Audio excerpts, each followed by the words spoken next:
Good evening. I'm going to call the meeting to order. I would like to begin by acknowledging that we are in Treaty 1 territory and the traditional homeland of the Métis Nation. I am Marla Billinghurst. I will be chairing the panel this evening. To my left is Miss Diane Knight, and to my far left is Mr. Richard Whitbread. The assessor this evening is Miss Jennifer Martins, and our recording secretary is Miss Kara Belshaw. We will be hearing applications for revision of the assessment roll in accordance with the Municipal Assessment Act. The matters for which revision is requested have been described in each application, and we will limit discussion to those matters. The statements that applicants or the assessor make at this hearing are sworn testimony, and anyone speaking to the matters must be sworn in. Be advised that comparisons of assessments of properties are not considered evidence of market value by the Board of Revision. The Board of Revision is appointed annually by Council and is independent of it in the City Administration. It makes its decisions on the basis of the evidence provided at this hearing and issues a written order that will be mailed to all parties as soon as possible. Please note that the Board's decisions with respect to an application may be appealed to the Manitoba Municipal Board if the matter pertains to assessed value or classification, or to the Court of Queen's Bench if the matter pertains to the application of exemption from taxation. Should you wish to appeal, information on how to do so will be included with the Board's order. With respect to the hearing process, I will confirm the matters to be addressed with each applicant following the swearing in. We will then have the assessor's testimony followed by questions that the other applicant may have, and then the applicant's testimony followed by questions. Each side will have an opportunity to summarize if they wish. Once all the evidence about an application has been brought forward, the applicant may leave. The process will repeat for each item on the docket today. The session will close after all the applications have been heard, and the Board will deliberate in private and make its decisions. You will receive the order by registered mail as soon as possible. As information, all public hearings are live streamed, recorded, and will be part of the public record. Please state your name. Jennifer Martins. Do you swear the evidence you present today is the truth, the whole truth, and nothing but the truth, so help you God? Thank you. Please state your name. Jared Story? Do you swear the evidence you present today is the truth, the whole truth, and nothing but the truth, so help you God? Yes, I do. Thank you. Okay, the first matter we'll be hearing this evening is 950 Burroughs Avenue. Ms. Martins, please proceed when you're ready. This is file number 19-3455, roll number 14022524000. The assessed value is $2,975,000. This property is classified as 20 with a liability status of taxable. This is an apartment building, one building with 2 stories, built in 1969 with 38 suites and 30 parking spots. On page 2, we have our income value summary. Shows 23 one-bedroom and 15 two-bedroom equaling 38 units. The average monthly rent per unit is $804.67. We've applied a 2.4% vacancy, a 50.16% expense rate, and a 6% capitalization rate, giving us the $2,975,000. On page 3, we have some comparable rents. These range from $701 to $941. There's an older sale on this property. In 2010, there was a sale for $2,300,000. On page 4, we have a chart of the capitalization rates. And on page 5, we have a few examples of capitalization rate evidence. These aren't site-specific. These are just general. It's a sample of actual sales that took place during the reference period, and the purpose of these is just to illustrate the accuracy of the model and substantiate the model-derived capitalization rates. They are not meant to be comparables specific for the subject property, and that is for all the properties on the docket. On page 6, we have some Municipal Act excerpts, and on page 7, we have the information from the income and expense mailer showing that the subject property is getting $650 rent for the one-bedroom suites and $754.80 for the two-bedroom suites. We have more information from their mailer on the next 2 pages, and on the back we have a map showing that this property is on Burroughs, and it's between McPhillips and Sinclair, north of Selkirk. Okay. And at the bottom there is a picture of the subject property. Thank you. Thank you very much. Do you have any questions? I do, yes, thank you very much. Okay, so on your first page, you see that the actual year built is 1969, and the effective year built is 1969. So would that lead us to believe that no substantial or permanent work has been done to this property to extend its useful life? Yes. Okay. Have you visited this property? No. Okay. Do you happen to know what the last assessment was in the last cycle? No. Oh, wait, sorry. I do. Sorry, I made notes of that. Just a moment.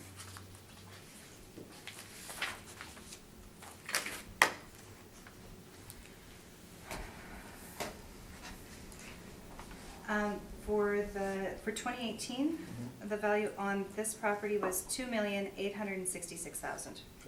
So the model is suggesting that this asset is appreciating, correct? Yes. Okay. All right. So let's move on here. Now, you've applied we should ask first, all of these inputs are model driven, is that correct? Yes, they are. Have you overwritten any of them? No, I have not. Okay, so the model has put these out and we've accepted them. So the vacancy rate is 2.4%. Now that would be lower than the citywide average, would it not?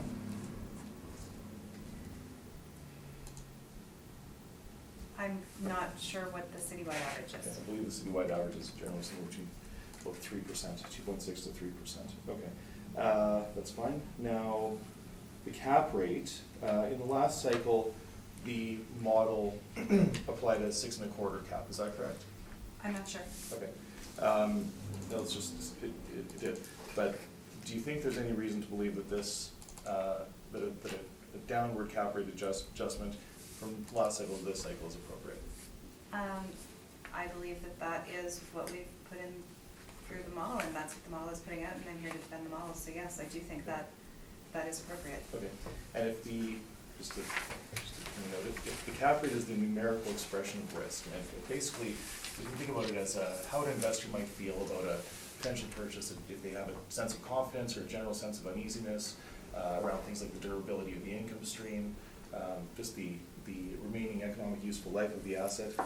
Do you think that this asset would give a potential purchaser confidence, or would give them reason to feel uneasy based on some of the Based on the sales that I've seen, based on the citywide, but based on the general vacancy rates and everything I've read in the news about not having high vacancy rates and about having the sales of questionable buildings that have been in the news recently, I think that there should be every confidence in this property. But you're saying it's a questionable building? No, not. Oh, I thought you just said it's a No, questionable building. I feel that the model is appropriate, and I don't feel that there's any reason from over the past 2 years Right. that would cause any type of question. I think that. But you did mention the news. Now, have you noticed anything specific about this area in the news?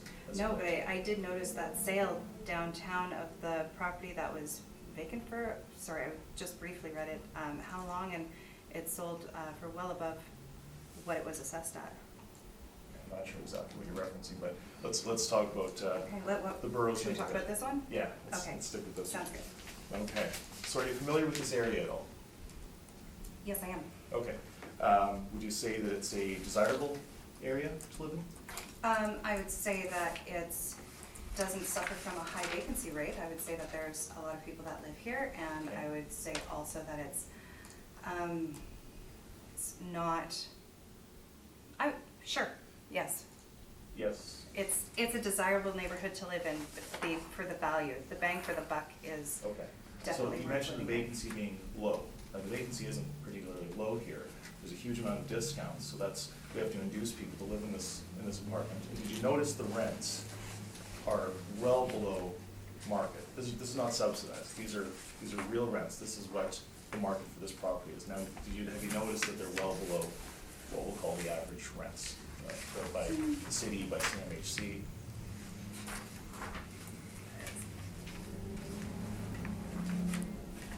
Rents are pretty I- low. There's $750 for a one bedroom, right? Is that what it is? Sorry, Oh, what's your question? I'm asking if you think these rents are particularly low. No, I don't. Okay, so $650 for a one bedroom is not low. It depends on what neighborhood that you're in. Okay, fair enough. Now, I'm looking at your rent comps. I mean, the rents are just sort of what they are, but I couldn't help but notice, comp number 4, that's 480 Charles. Is that the high rise at the corner of Church and Charles? Do you know? I don't know. Have you inspected these comps to check if they're appropriate? I have not inspected any of the Okay. homes. Fair enough. Moving right along. Now, we don't have to do this for every file, but I'll speak to the cap rate issue and then perhaps I can carry forward if that's Perfect, thank you. amenable. Okay.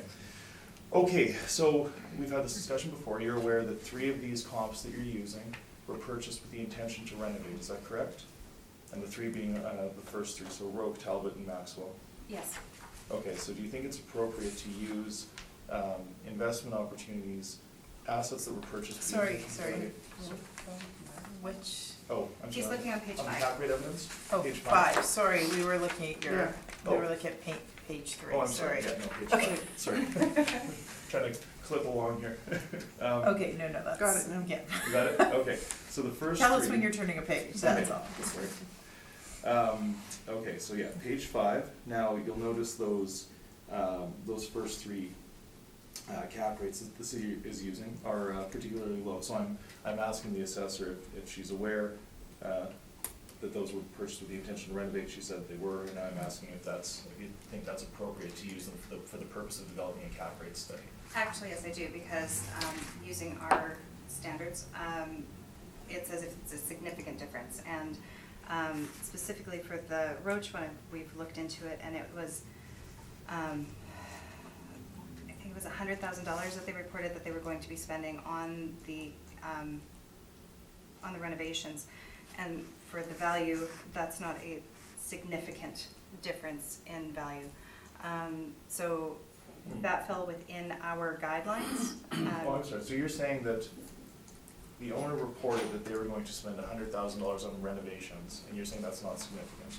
We didn't feel that on a $3,610,000 property, that was a significant enough one to. Is that $100,000 over the course of the immediate horizon of rehabbing that asset, or is that in 1 year? I wasn't sure.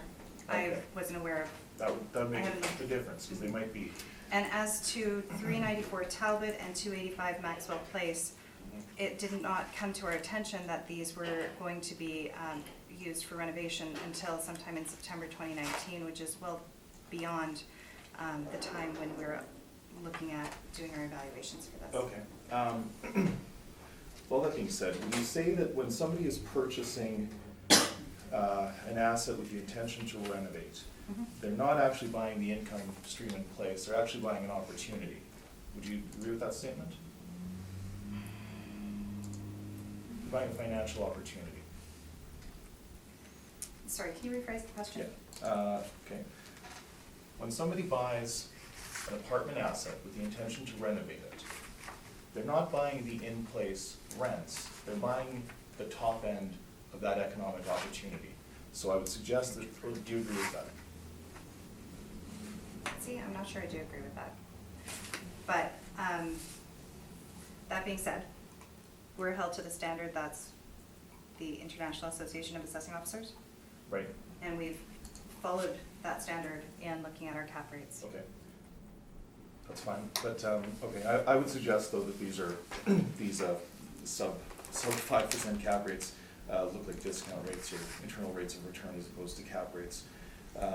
but okay, that's what I'd like to point out. And then just finally, I did work on the ward file in the last cycle, and I know that property was not purchased with a 5% cap.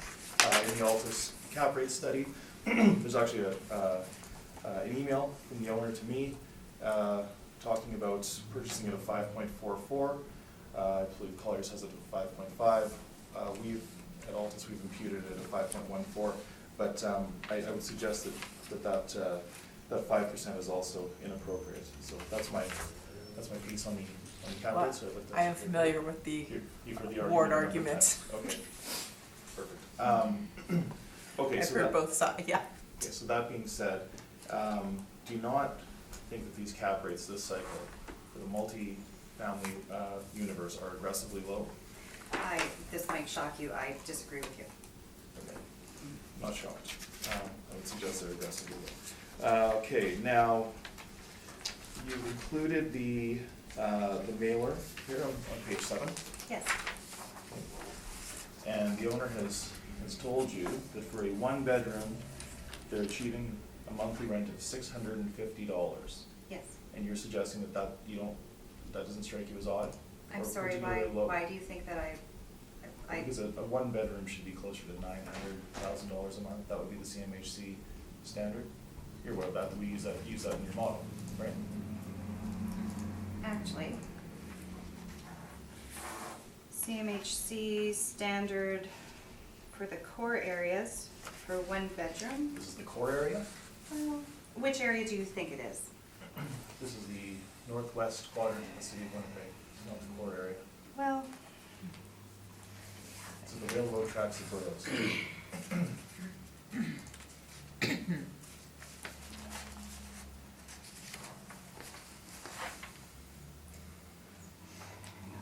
I have the boundaries over here, but if we look at, Okay, well, it's actually, to be technical, it's in the Point Douglas North cluster and the Burroughs Central sub-neighborhood.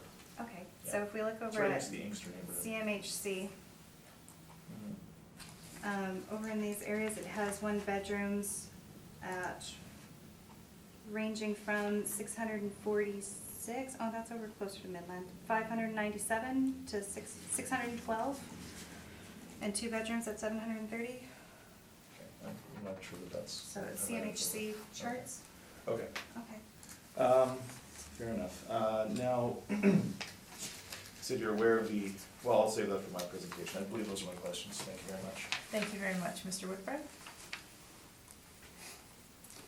When I look at your cap rate, could you talk about the determinants of that cap rate?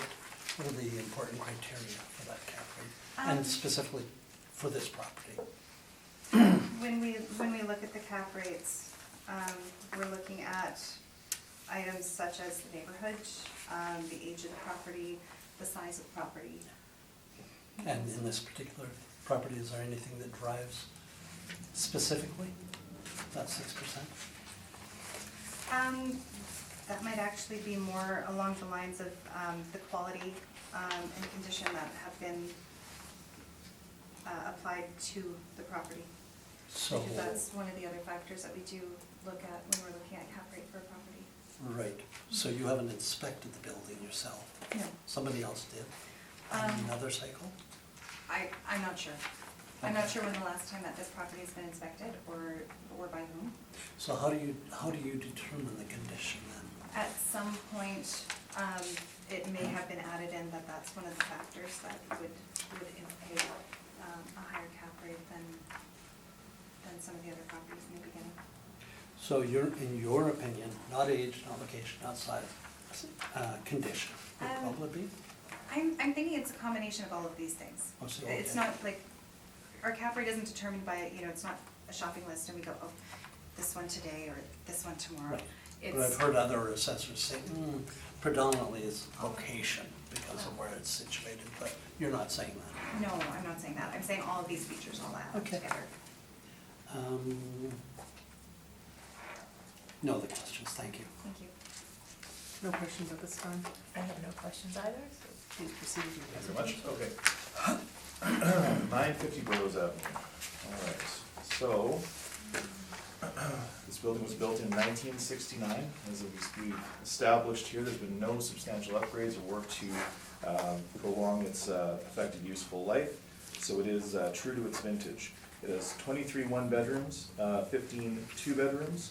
The City of Winnipeg Assessment Department is suggesting an assessment for the 2020 realty cycle of $2,975,000, and we are here to request a value of $2,112,000. So here we are on the south side of Burroughs. So that's the southwest corner of Battery and Burroughs. It's the Burroughs Central neighborhood. The improvement is a two-story structure built in 1969, presently being used as a multifamily residential building. 38 suites, and there is adequate outdoor parking. The site size, according to the City of Winnipeg, is 31,986 square feet, and it is zoned RMFM. Now, the city has listed an externality acting on the property by way of its direct adjacency to an active rail line. So it's important to, if you look at my photo here, between Magnus and Burroughs, you can see where we're sitting, a little red dot here, and there's an active rail line. Okay. And the city has captured that is a negative externality. So for the purposes of this report, we are disputing the assessor's capitalization rate of 5%. Oh, I'm sorry, 6%. That's a typo. Yeah, 6%. And we are instead using a capitalization rate of 6.5 based on the study that we provided. Now, we've both applied a premium to the cap rate. If you see, the city is generally using a range of 4.6 to 5.3 on their cap rates for this assessment cycle. We're suggesting that an asset of this vintage is more appropriately applied a cap rate of 6%, and I've made an upward adjustment of half a point to capture the inferior location. I would suggest that this is not a desirable neighborhood. There's empirical evidence to show us that, and we'll get to that in a moment. Now, if you follow me to page 6, please, that's my workup. It's an interesting trend here. If you look at 2015, I'm just on my top line, that's the PGI, the potential gross income, potential gross rents in this scenario. You can see that the income is sort of holding fast at 304,000, 3044 to 3046. So I would suggest that the durability of that income stream is probably not going to generate any confidence, so that's where the cap rate adjustment comes in. And you'll also notice that on the potential gross market rents, the city is suggesting that the potential rents that this asset could generate are $366,930, which is almost 25% higher than the actual based on the financials that the city was provided with purposes of making their models, and that we have used to create this site-specific analysis for the purpose of our exercise today. Now, what we do here for all these files, unless there's some anomaly, is we'll take the last 3 years of expenses and we will stabilize them into what we'll call a most typical year, and that will give us a general sense of the asset's performance and how we ought to value it. So you can see that on line 32, we have an expense ratio that's fairly high, frankly. It hits 65%, north of 65% in 2017. But we've used 56.1, and that's an average of, I believe we averaged that out from 2013. If we go too high with it, it's probably distortive. And so an owner might cap their expenses at some point, should they go north of 65%, presumably. So we disagree on the NOI. The city is suggesting 178,489. We're suggesting that an actual stabilized year is closer to 137,285. And again, we've capitalized that value with a 6.5% cap rate, giving us an indicated market value for 2020 of $2,112,080. So again, we're requesting for the rounded value of $2,112,000. I've included some information here in my appendices. I have the decision from the last cycle showing the 6.25 cap. That was appropriate. I would suggest that the 2016 reference date to the 2018 reference date. If you were an investor looking in this neighborhood, I think you might find some alarming statistics. So if I've got a couple of news articles here talking about the crime rates in the city. Now, we are in the Point Douglas cluster. It's up here, I've got the map. And we're right on the border of the Inkster area. Okay, so what I can tell you is that crime has jumped substantially in Inkster. There's a line here, crime rates in areas outside Winnipeg's core, including St. Vital and Inkster. Again, this is outside of the core. Saw a big crime rate jump from 2016, much higher than the jump in the downtown area. Okay, now I've included the stats they've put out, and I won't go through each of them, but what I can tell you is that this is based on the Winnipeg Police Services report for the year. The most incidents that happen in the city of Winnipeg are in the downtown, and the second most for literally every single category that's reported by the Winnipeg Police Service is in the Point Douglas region where our subject is located. So I would suggest that a purchaser would be quite aware of that, and that would give them pause and certainly give them a feeling of uneasiness when they're considering the potential income stream, its durability, things like expenses, vacancy, and the ability to generate maximum productive rents. Again, I've highlighted everything from violent crimes, traffic codes, CDSAs, dispatch events, property crimes. Point Douglas is second to downtown in literally every category. So I just thought that was a point to consider, since location, in my opinion, is the driving factor of the value of real estate. So that's why we've applied that 6.5 cap and used actual financials to come to our value. Once again, I would suggest that the value should be $2,112,000 for the 2020 assessment cycle. Thank you very much. Thank you. Ms. Martins, do you have questions for the applicant? Yes.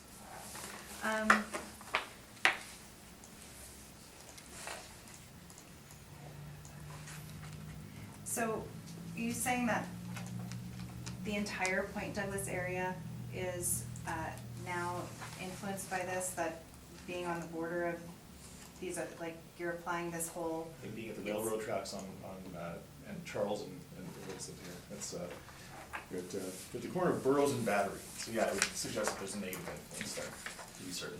Okay, now, was this area, is this a large, sorry, a change over what time? Sorry, how? So what is the question? This influx of violence, is this, that this was No, a? it's all, is I'm not this saying a- there's an influx of violence, I'm saying the city, the Winnipeg Police Service is reporting that this is a higher than average total crime rate. This is a This registered changes, crimes. it's a change over how long? Is this like? Year to year, 2016 to 2017.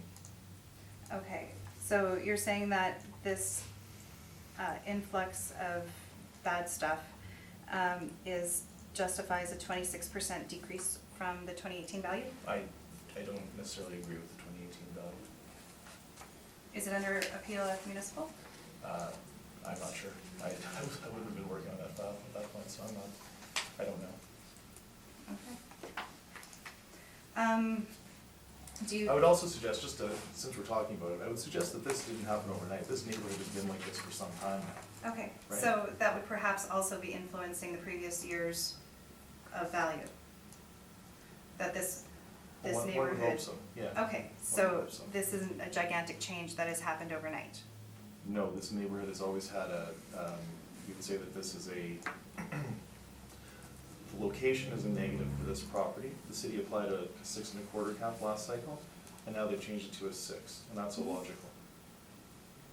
Okay, thank you.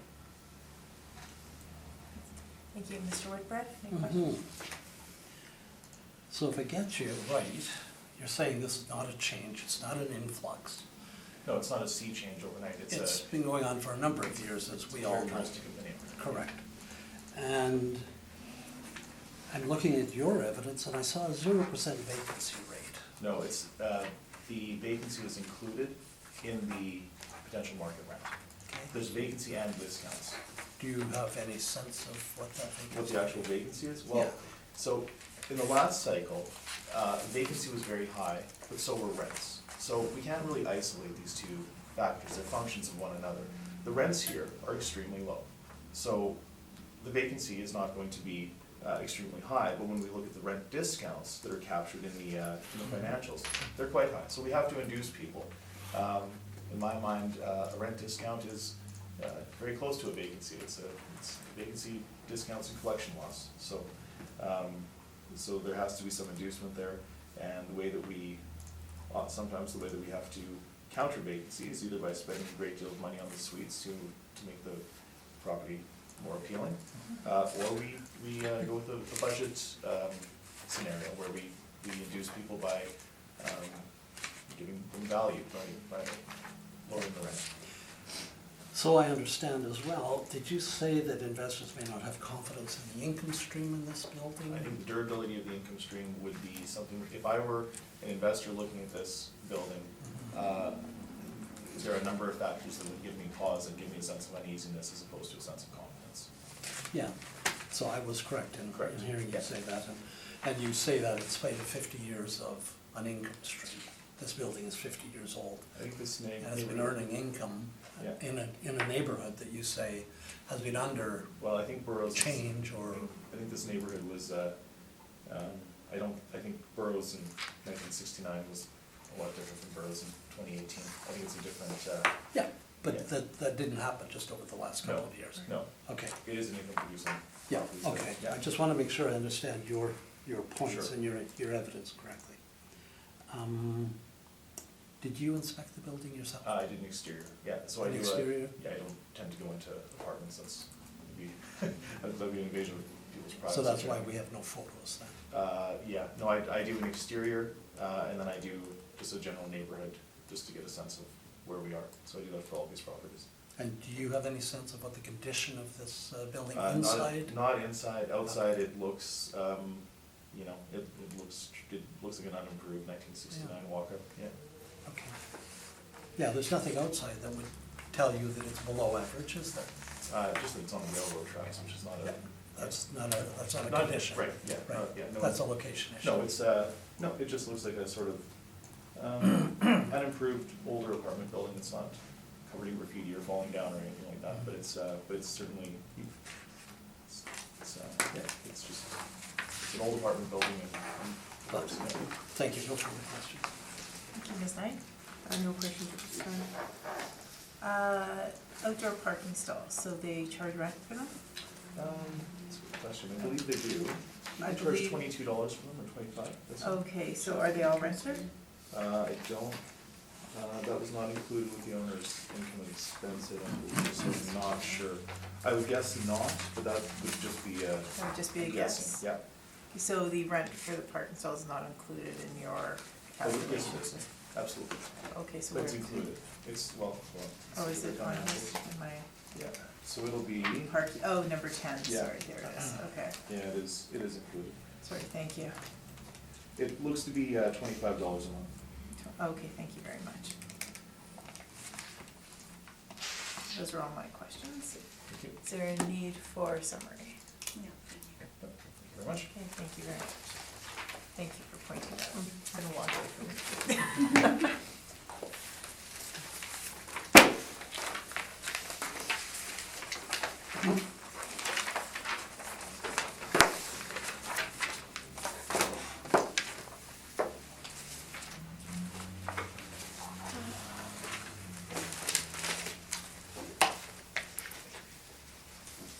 The next matter we have is 405 Burroughs Avenue. This is file number 19-2558, roll number 1403034100. The assessed value is $903,000. Classification is 20, liability status is taxable. This is an apartment building, one building, 2 stories. It was built in 1911 with an effective year built of 1970. There are 14 suites and 1 outdoor parking spot. On page 2, we have our income value summary. Our listing has 8 one-bedroom suites, 6 two-bedroom suites, with an average monthly rent per unit at $725.67, with a 2.4% vacancy and a 54.45% expense rate and a 6% capitalization rate, bringing us to our $903,000. On page 3, we have some comparable rents. These range from $625 to $941. On page 7 through 9, we have our income information. And on the last page, we have a map showing that this property is on the corner of Salter and Burroughs. Thank you. Thank you very much. Mr. Story, do you have questions for the Thank you assessor? very much. Okay, just for the record, this building was built in 1913. Okay, now, 1913, it was called Edgar Court. It's a sort of historically interesting building. Okay, so you got the effective year built as 1951. Can you tell me what precipitated that change? I thought the effective year was 1970. I got the effective year as 1951. On the Is this? On the front page. 401 Burroughs, aren't we? 405. 405. I'm sorry. That's my fault. That's the building next door. Okay, that's the telephones Do you building. have a docket sheet? No, I don't. I'm sorry. So 405. 405, sorry, okay, got it. And that was 1911 and not Yeah. Edgar Court? Right. Yeah, that's 1911. Okay. Okay. Now, Do you need a minute? 5 seconds or something. Sure. Okay, good to go. Right, so 1911 to 1970. So this is thank you very much. So this is, and it's owned by Winnipeg Housing Rehabilitation Corp., correct? Yes. And they're in the business of taking buildings generally that have reached the end of their economic useful life and giving them new life as social housing, is that correct? I'm not sure. I haven't researched the Winnipeg Housing Rehabilitation Corporation. Okay. Okay, that is what they do. So, now, can you tell me what was done to that building to precipitate that change from 1911 to 1970? I'm not sure. I could take a wild stab at perhaps the conversion from being a building that was used for some other purpose and changing it into an apartment building. Okay, that seems like a pretty big gap. How does the city, let's see, how does the city, determine, is this a mathematical equation? Is this based on somebody's best judgment? How do we decide what year goes into the new effective age once we've decided that something's been done? It depends on the work that was done, and it depends on the person doing the work, entering it into our system. Okay. Now this is the William White neighborhood, which is, you all know it as the North End, right? Mhm. And this is the corner of Burroughs and Salter. Yes, It's the big red building, the Yes. telephone building. Okay. Is that a historic building? I'm not sure. Okay. It does have a historic designation. Would that affect the model parameters? I'm not sure if that is one of the factors that's involved in the model. Okay. But you're aware that when a building is added to the heritage resource list, it's given a classification telling the owner what they may or may not do in terms of renovations going forward, and a notice is put on title that equates to a caveat. Are you aware of that? Yes. And do you think that would affect how somebody, a next best purchaser, may approach that building going forward with a caveat on title that can never be removed? It depends on the purchaser. I think that there's also a sense of there's some variety. Some people like collecting old things, so perhaps this is something that is a feather in one's cap to have a heritage. Well, I like heritage buildings too, but I'm saying having a caveat on title that's, that will never come off might be an issue. Okay, that's fine, but the model doesn't, I the model don't doesn't know, I capture- don't know if the model takes that into consideration or Okay. not. Fair I don't enough. work in the modeling section. Okay. The gross potential rent on your page 2, that's modeled? Yes, Okay, okay, the vacancy, 2.4, okay, that's modeled. The expense ratio is modeled and not, is that, sometimes when we see the round numbers like that, it means that somebody's overwritten them. Were those overwritten? which ones? The expense ratio of 54/45? I don't think this one was overwritten. Okay. I think of rounded numbers as like 54.5 or 55. Okay, the cap rate, has any consideration been given to the subject's location? The subject's location is always involved in the cap rate analysis. Okay, but last year, or last cycle, I should say, there was a premium for the north end. So there was a premium on this property, on all properties in this, almost all the ones we're gonna talk about this evening. But this cycle, there's been no premium applied, is that correct? We've not adjusted up for inferior location the way we have in the past. Well, but the location is taken into consideration when we are calculating the. The location was cap taken rates. into consideration last cycle as well, right? Yes. Okay, so there's an additional one, that's what I'm saying. Okay, so now, let's go to page 3, I wanna see your rent comps. Okay.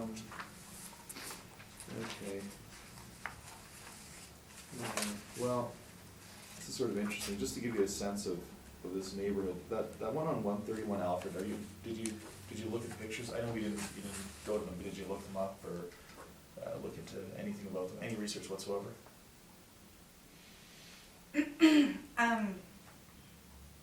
I looked in our system to see what types of rents that they were getting. Okay. And I looked in our system to see if they were comparable in age and neighborhood and type of building and year that they were built. I tried to get properties that were a similar mix of units to the subject property. I did my due diligence in looking at comparable properties. Okay, now, but you're not aware that 131 Alfred is on the river, has a parking lot. And its rents are lower than what the city's modeling for our property, which I would suggest is a far inferior location. While I am hearing what you're saying, the rents that we are using here on the comparables, Yeah, this is what has been reported to the city. right, okay. So if there are things that the owners are reporting to the city Right. that don't actually didn't reflect necessarily what dig is into this. there, would suggest that perhaps Right. this is a reason why we need accurate information on our mailers. Right, so 445 Flora, that's a converted house, right?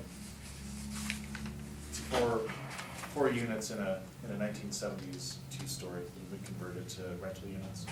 And I know this one too, 248 Burrows, that's called the Lone Apartments. They're quite old, or I'm surprised that it's 73, I hope they were older than that. But they're, I would suggest that that's your most comparable, and that's basically the corner of Main and Burrows. So that's pretty close. Okay, so those are my questions for your rent comps. Again, I'd like the cap rate discussion to carry forward to this file. Yes. Thank you. Yeah, no, we've got, let's see here, we've got 8 one-bedrooms and 6 two-bedrooms. And the actual market rent potential reported by the client is 47,590, and you got that in your brief, yet you're pointing out that the model is suggesting the gross potential rent is almost 3 times higher at 121,913, correct? But it is social housing, so we will point that out. Is this the rent that they're actually getting from the clients, or is this rent that they are claiming is their market rent potential, like? No, they- that's what they're generating. Yeah. That's what they're generating, so Yeah. let's not Sure. confuse that with market rents. Okay, fair enough. And then if you look a little bit further down, you'll Yeah. see that they are getting an MHRC mortgage and tax subsidy, which does influence their income, and it shows that their income, How does that influence their income? well, are they not getting, They're bound to a 30-year contract to provide social housing. This this is not an adventure in trade or commerce, this is a charity, correct? There's no economic profit. That's the issue with social housing. Yes, okay. But they're claiming incomes that is beyond the market rent potential. They are getting subsidized. Okay, that's, And we've, you would agree that's, one of the main characteristics of social housing is that there's no economic profit, so what we end up with, and also there's high expenses related to it, so, we end up with buildings that are not, that would not meet a standard, should they be placed on the open market for sale for a prudent, profit-minded purchaser, correct? I don't agree with that. I've been looking at sales of MHR, of Manitoba Housing properties, and they, Oh, really? yes, really.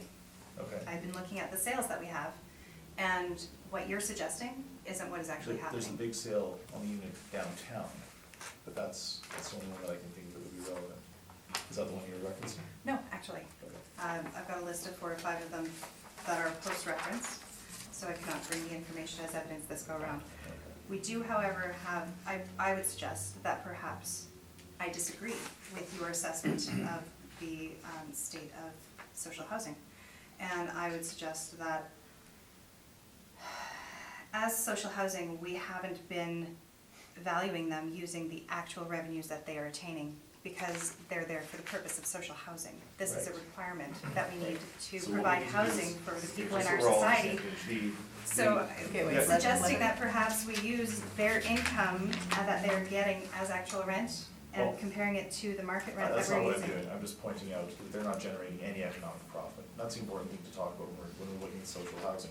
Because the purpose of this exercise is to do a site-specific analysis on each of these properties and figure out what a willing purchaser and a willing seller, what kind of rate they would come to on the open market. So we're gonna take away the business element, we'll call it that, or the charitable element, and as this building stands, how would a purchaser look at this? Would they factor in to the cap rate?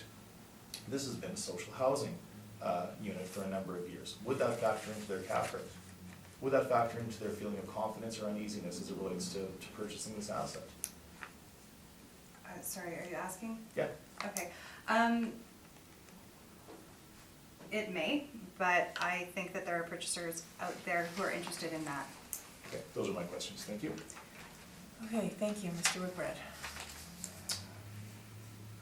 So if I ask you questions about the income statement that you provided as evidence, and I'm trying to get my head around this debate that you two are having here around social housing and the purpose of social housing, and then bringing it back to these income statements. And I'll try and capture my thinking in the form of a question for you, Okay, so sure. I'm sure I understand this. Excuse me. And there'll be a couple of questions maybe. Market rent potential is what?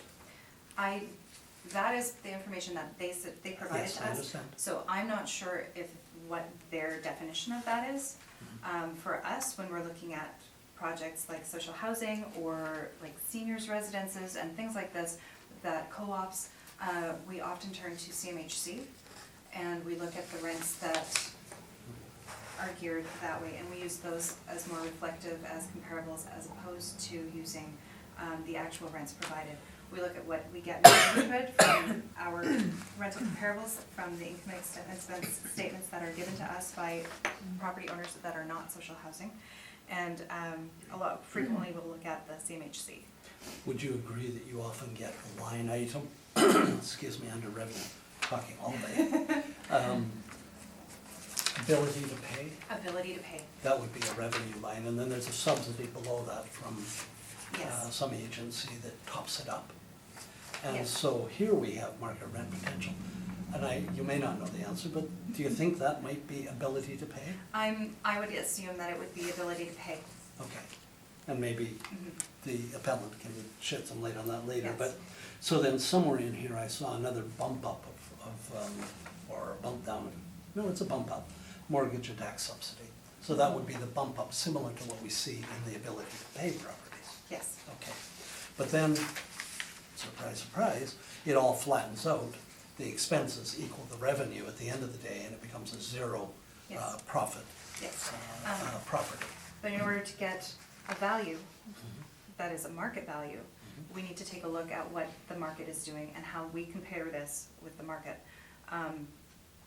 There is a stigma about social housing, but that being said, in order to find a fair value so that we can be equitable Yep. and apply taxes evenly, we need to take a look at this and treat it as a market property.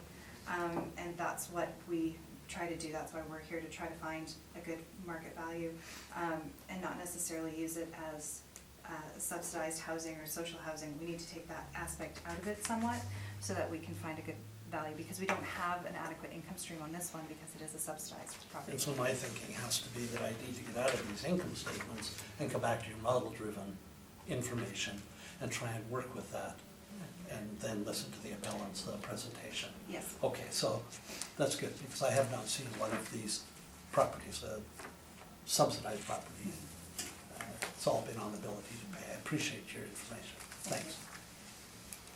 No further questions. You asked my question, so I'm good. No, it's okay. Thank you, and I have no questions, so, Mr. Stardy? Thank you very much. Okay, so we are at the corner of Burroughs and Salter, excuse me, North End. Again, we have a historic building. It's on the historic resources list, and it does have a caveat on title, limiting the next purchaser from what sort of alterations they may do. Okay, so we're built in 1911. Again, this is the Manitoba Telephone Building. It's 2.5 stories, about 8 one-bedroom units, 6 two-bedroom units. The city is suggesting a value of $903,000, and we are suggesting a value of $748,000 is more appropriate. So again, we're on the north side of Burroughs, at the intersection of Salter and Burroughs. It's in the north end. So again, this is being used by the Winnipeg Housing Rehabilitation Corps. So that we have 14 units, and a majority of the rents are achieving below $300 a month. Now, we're not using that to value the non-subsidized income stream, and I will get to one of the points that you raised earlier about how we approach these assets, since they're not achieving an economic profit. Okay, so if you come with me to my page 6, I'll show you how we approach these assets. Now, it's important that we note that if we were to take the actual income in place of this asset, what we would end up with is usually a negative NOI. Our expenses would outpace our income. So you'd end up with the question of highest and best use. Now that's, I mentioned earlier, what we're gonna do is let's just suspend disbelief here and say that we can take the charity or the business or whatever you wanna call it, take that element out of this asset and judge it as it stands. So it's shocking, but we tend to agree with the city on the potential markets to gross rents, largely because they're relying on the CMHC, and I think they downward adjusted by something like 10%, something like that. So we follow them there. We accept the vacancy because that's all part of this market calculation. But what we do is we take our actual expenses and then we apply them to this income stream. Presumably the expenses would not change, so we're going to, and actually the city models their ratio as well, and you'll see that we're not too far off on this one. They're at 54.4, and we're at 56%. The difference is ours are actuals, theirs are modeled. But what we do then is in the cap rate, we will say, okay, the age of this building, I think we said that the starting point for this building is a 6.25 cap. The city is saying it's 6. But I've adjusted it for, we had half a point, so 0.5%, for the fact that it was a social, or it has been a social housing asset. There's a negative element to that based on the fact that it has not been achieving economic rent. Generally, the repairs are higher, particularly for the Winnipeg Housing Rehab assets. They are in really challenging neighborhoods. And then I've added a 1/4 point bump for the heritage status. I would suggest that it is, while heritage buildings are great, and they certainly enrich everyone in the city, but the costs of that enrichment are borne unduly by the owner. They become a steward of their own building, and their ownership rights are compromised by that caveat on title. we've actually seen for the first time, we've been working on heritage stuff for a long time, and this is the first time I've seen this year in the sale of the Provencher Firehouse, in the RFP, the city has explicitly said that the heritage notice on title equates to a caveat. That's the first time I've seen that, and that's correct. So we're suggesting that a 7% cap is appropriate here, leading us to an indicated market value of $747,748, rounded to $748. Just for the sake of interest, I've included the heritage write-up, showing what we can and can't do. It looks like it's mainly exterior at this point. I think that the building has been changed from its days as a telephone building, and now we've got tenants in there, but we can't do anything to the exterior. So that, and now that, I didn't go too far into that, but I think that may also mean windows, and the rules are very, very stringent around heritage. There are only 2 programs for heritage owners to get some relief or assistance, and both of those programs have been fully signed up for quite some time. So again, I suggest that a quarter point in the cap rate is appropriate. We've all seen over the past few years the owners who have come to City Hall and asked for the heritage status to not be applied to their buildings, and I would suggest it's because it equates to a sort of handcuffs what they can do going forward, and it decreases the market value. So that is my presentation. Thank you very much. Thank you very much. Ms. Martins, do you have questions?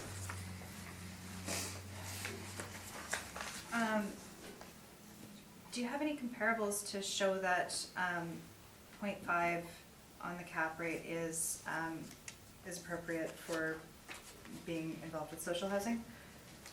Do you have any comparables? Well, no, we don't tend to see these rehabilitated properties sell.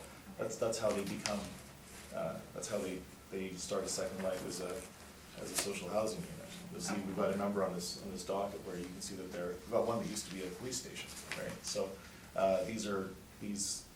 it's good that they can still fulfill a purpose, but it's a judgment call when we add a 0.5% to the cap rate, and it's appropriate. It's probably low, actually. It's suggesting that there's a market. I would suggest that there's probably not a market for a building like this.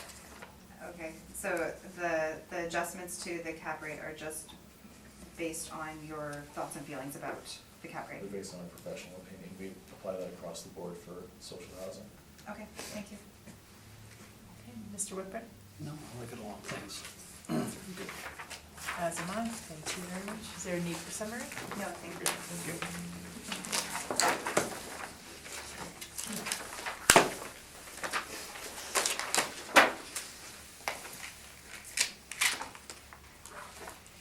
The next property is 401 for us. That's the one, the neighbor. Exactly. This is file number 19-2555, roll number 14030344000. The assessed value is $222,000. This property is classified as a 20, so residential 2, with a liability status of taxable.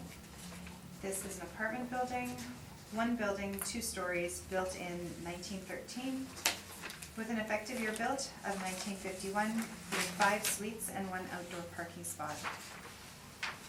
On page 2, Sorry, excuse me for a second. Can somebody pass the Kleenex down this way? It's all set. Thank you. So, sorry about the interruption. not at all. The income value summary shows that we have 3 2-bedroom units, 2 3-bedroom units, with a total of 5 units, with an average monthly rent per unit at $657.11. This property, we've applied a 25% vacancy rate with a 58.64% expense rate and a 5.5% capitalization rate, giving us the $222,000.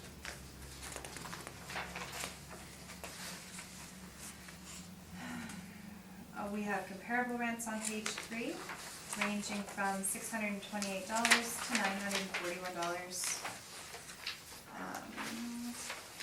information, income and expense information, and then we've got the map on page 9 showing that this is right next door to the previous property.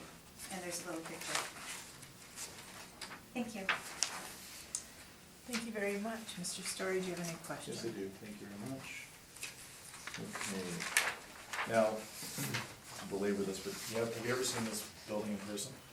No, So you don't have an opinion as to whether it's in good, fair, or poor condition? not myself, no. Okay. Has somebody from the department inspected it and put a, I'm sure that somebody from the department has at some point taken a look at this property, whether it's been in person or just through, some other, that there's been contact, due to the high vacancy rate? okay, so somebody has recognized that there's a huge vacancy issue in this building, correct? Okay. And is that typical of social housing? No. No, typically social housing is very low vacancy because right, it's the waiting list usually. Okay, now, so this building was built in 1913, but the effective year is 1951. I guess my question is, when the person visited this site from the department, presumably, that's when this effective year? I'm not sure Okay. if a person visited or if this was done through consultation or due to a previous hearing.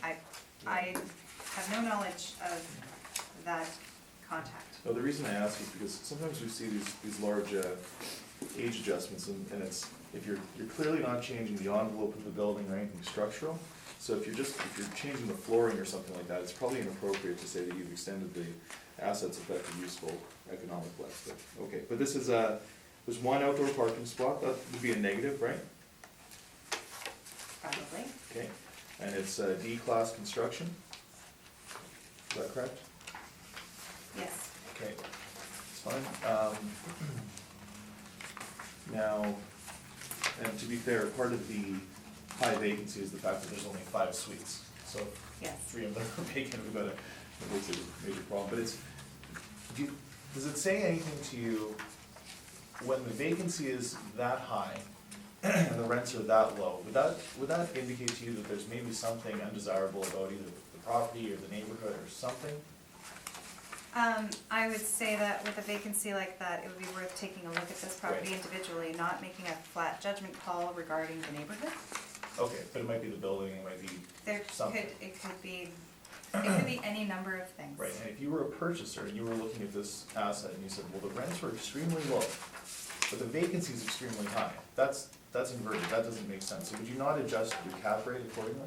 I might look at this property as a potential for investment, because with rents that low and vacancy that high, to me, I would be looking at what type of permits were out to see if this one was getting revitalized, to see if this was one of those properties that Okay, could be we're a not talking potential. about buying, again, this goes back to our Okay, the conversation. so we're not about talking buying- hypotheticals. No, we're not talking about buying the upside of an income stream, we're talking about buying the income stream in place, market value. right? Market value. Yeah. I would be looking at this as a purchaser, I would be looking at this saying that this would be potential for upgrades. So this is a lower cap rate than the last property that we looked at, I think, isn't that? Hang on, You have a I 6% on the last one? I thought the last one was 6%. Yeah. Yeah. So does it make sense that this one's 5.5 and the neighbor's 6%? Yes, it would, because you have to look at them individually. Okay. We're not comparing assessments here, so we're not looking No, at the not- one it next doesn't. door Right. saying, oh, that one has a 6% cap rate, so this one should have a 6% cap rate, right? No, I think that's probably correct, actually. But Well, but do you not think? would you base a 6% cap rate for this one, saying No, because what the I one would- next door has what I it? would Because say that would be is- comparing assessments. No, what I would say that the one next door is too low to begin with, but it doesn't, it's illogical to me that the model would see this with all of its issues, with its vacancy, with its small Okay, number well- of suites. I just would suggest that it should have a higher, you would have more risk. Well, but this property is entirely separate from the other Right, property. okay, So fair we have enough. to look at the properties individually, we can't look at Okay. the neighbor. Yeah, no, point's made, thank you. Okay, now, now all of these comps, your rent comps, again, not sure if you looked into them, but I would suggest that they're all superior. Do you have any, would you agree with that? I wouldn't agree, But you haven't, because I wouldn't know, so I'm not just going to say, oh, I absolutely agree that these are far superior. I wouldn't know. okay. Those are my questions, thank you. Thank you. Mr. Whitford? No questions.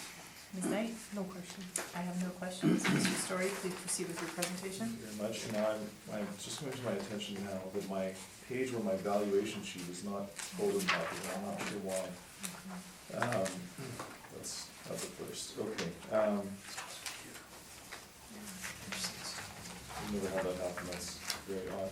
Well, I will continue on and I'll give you my value and, unfortunately, I won't be able to tell you what we're capitalizing. I'll probably work it out if I give one moment.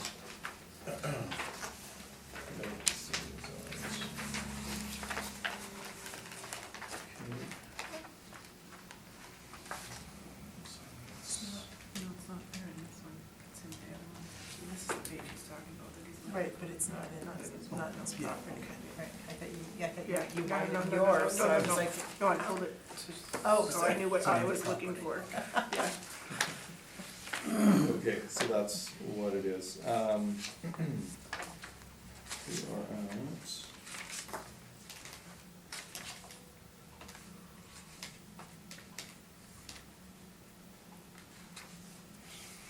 So it's actually, well, effectively, we're capitalizing about $11,000 in NOI, where the assessors are $12,230. So again, it's the same process where we accept the market rents, the market vacancy, we add our own, our actual expenses, to come to an NOI. and- sorry, you said your NOI is 11,000? Yeah, I'm just kind of, it's roughly 11,000, hold on, sorry. Okay, sorry, we're just trying Yeah, to make yeah, some yeah. notes here to keep. Sure, yeah. Well, actually, very close, bear with me. Okay. Well, actually, okay, here's what we can do. We'll say 10,500, and that'll bring us very close to our value. I'm suggesting 153, this will give us 155, that's fine. Okay. Okay. So again, now, the crux of my argument here is that this is a building that would carry a great deal of risk. If you look at my first page, this is the improvement. Mhm. So boarded up windows.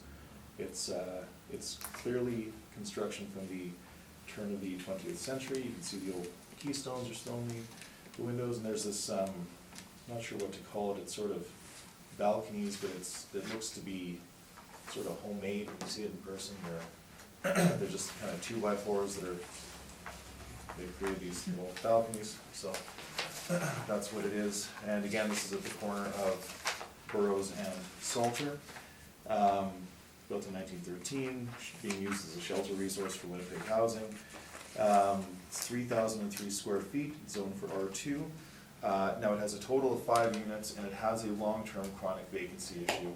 And it's fair to say that by any stretch of the imagination, it is, at least on the exterior, in objectively poor condition.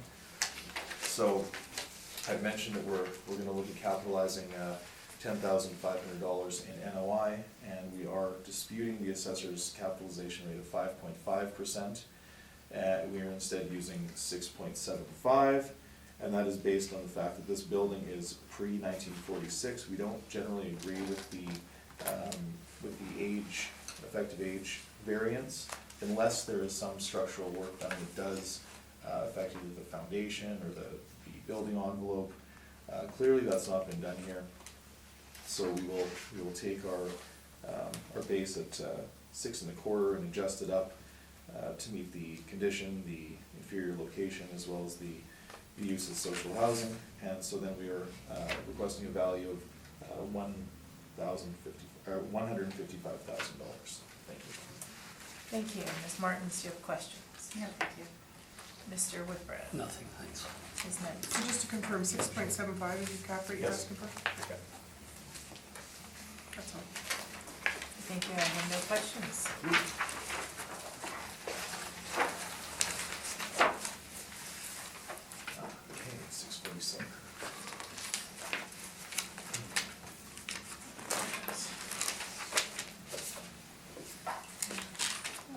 grab some water before we proceed. No. Of course not. I'm joking. That was just a joke, sorry.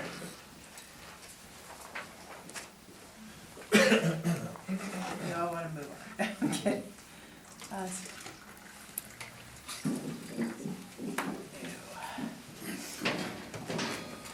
Whoa, I thought that was the heater going. Here's hoping.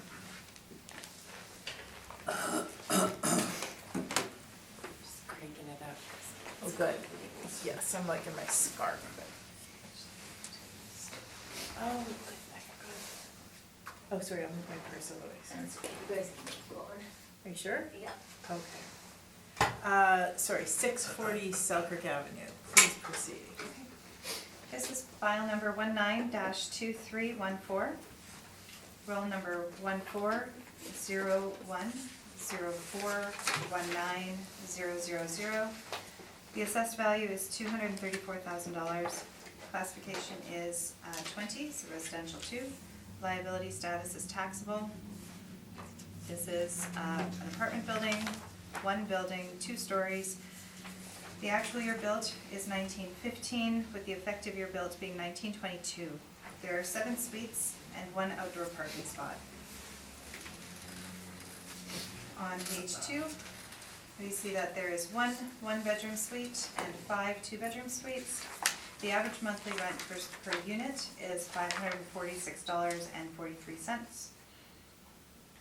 The vacancy rate is 2.4%. The expense rate is 58.64%, with a capitalization rate at 6.8%, giving us the $234,000. We have some comparable rents, ranging from $456 to $550. Our standard information, and we've got the income and expense on page 7 and 8, and then a map and a picture on page 9, showing that this property is on the south side of Selkirk, over by McGregor. Thank you. Well, thank you very much. Mr. Story, do you have any questions? That's it. Thank you very much. Okay, so this is Selkirk Avenue, this is the 600 block. Okay, that's between Flora and Pritchard, right? Yes. Now, that was built in 1915, again, so any idea what gave rise to that change from 1915 to 1922? That's a smaller change from what we've been seeing today, so is that, what would precipitate a change of 7 years? It could be, and I could speculate all day. But you're not sure? Okay, now, I'm gonna suggest, now, did you, I'm not gonna sound like a broken record, you didn't inspect the property? No. Okay, are you confident that there's actually a parking stall associated with this building? No.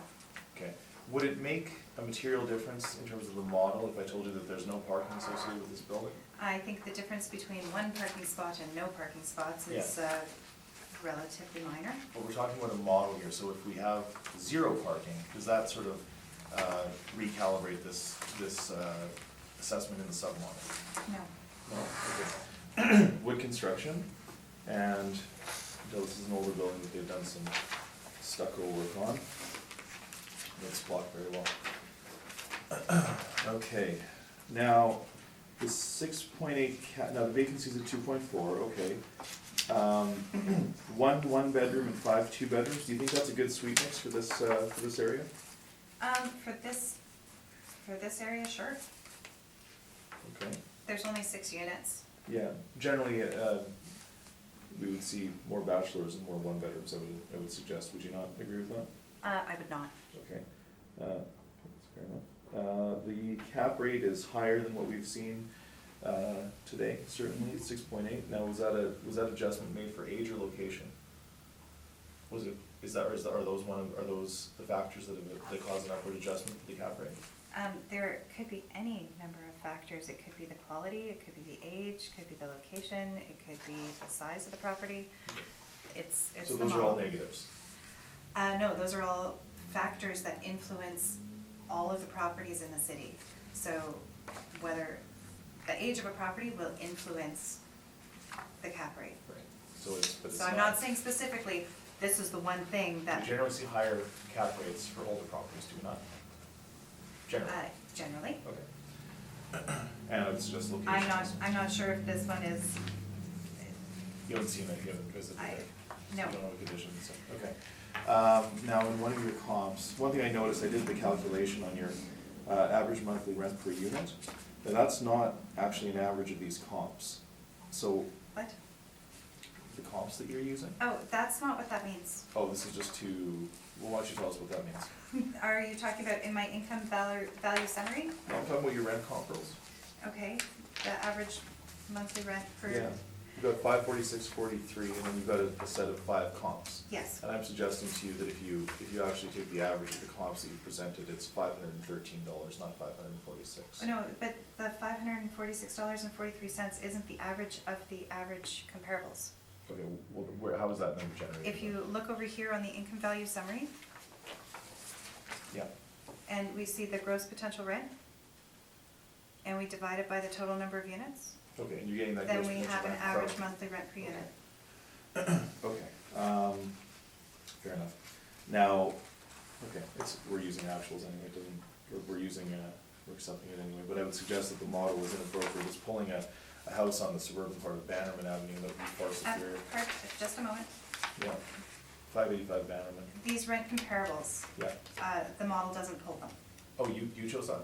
I looked at our available Okay. comparables, and I looked at the properties that were in a similar neighborhood, that were all D-class construction, that were of an older vintage, Okay. and that had similar-ish rents, that looked like they would be, if I was 585. looking in the market, Mhm. and I was looking at a property that's roughly $546.43, what else would I be looking at for my money? That's what I was looking at. These aren't produced by the model. Okay. So you're suggesting that 585 Bannerman is comparable to 640 Selkirk Avenue? If I was a renter and I had $546.43 that I was going to be spending on this property, and I was looking around, I would probably take a look at 585 Bannerman. You or I might not actually go and rent that property, but if all I had in my pocket was that amount of money, Right. I would definitely be looking at these That's- properties. But you would look at them too, right? Yes. You'd invest, but you haven't done that for these. No, I didn't have the time to That's go fine. to every single No, that's property in okay. the north end that I might possibly use for a rental comparable. Okay, well, that's fine. Okay, I think those are my questions. Thank you. Thank you, Mr. Whitbread. Just a minor clarification.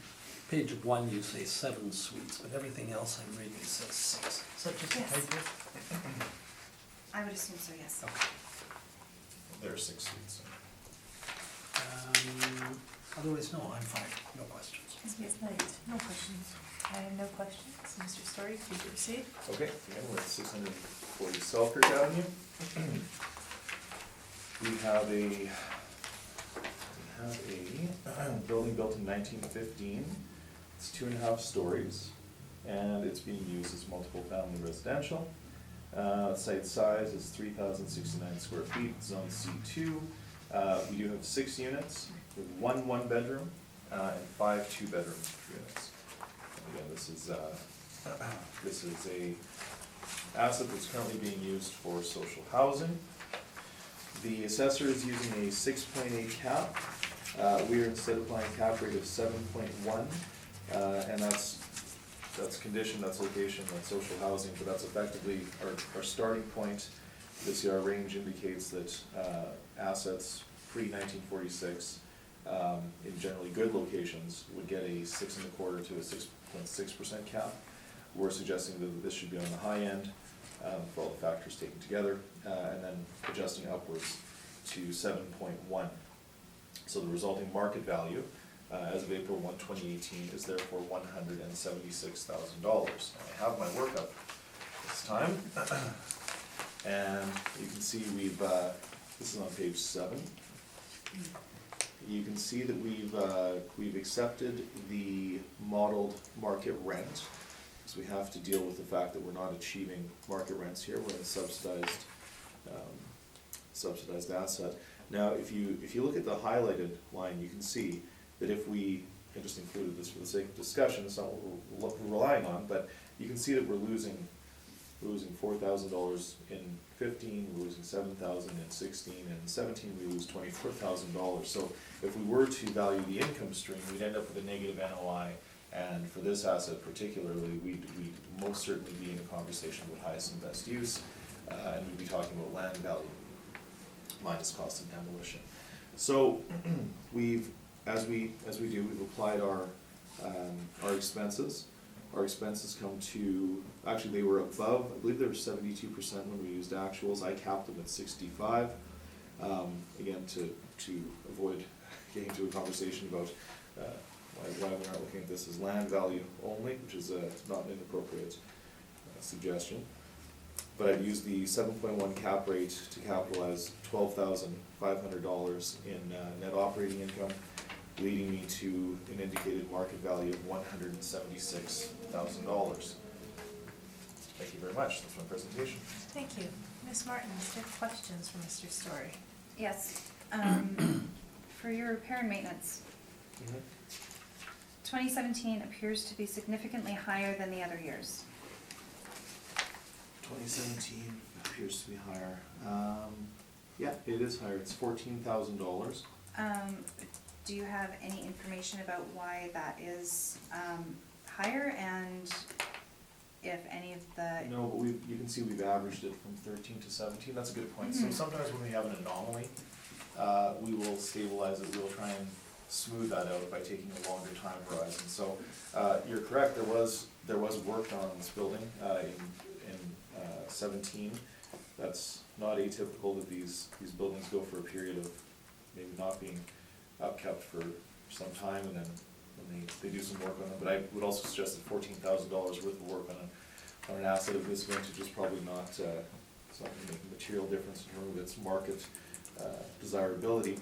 So if you look at our stabilized line, you can see that we've used 7,161, which is appropriate given the other more typical years, we'll say. We can agree to disagree. On what are we disagreeing on? Well, I think that when we're looking at stabilizing like this, and we've got $3,365, $6,511, $7,426, $4,219, and then all of a sudden we've got $14,283 on a property that we're talking about with such small values. If this property was worth $10 million, that would be a minor change. With property that at this value, pardon me, that's a significant difference. Are any of... It's actually not. If you do Okay, that. okay, let her finish. Okay. Were Having an any- interrupting problem tonight, okay? Were any of the items that were included in that $14,000 expenses that should have been capitalized amortized over a period of time, or like were these any capital expenses involved in that? Okay. May I answer your question now? Yes, thank Okay. you. You're suggesting that there's CapEx in a $14,000 expenditure, which is about $5,000 higher than our last highest year. If you do the math really quickly in your head, you'll see that if you take out that $14,000, that atypical year, if you just remove it, you're gonna come to a figure somewhere just north of $6,000. The difference is immaterial. 5,380. 5,380? Roughly. That's, okay, well, I'll take your word for it. I'm not, I don't think that, if I were an investor, I don't think it would be inappropriate to suggest that I might spend $7,000 a year to subtend this asset. I don't think that's inappropriate at all.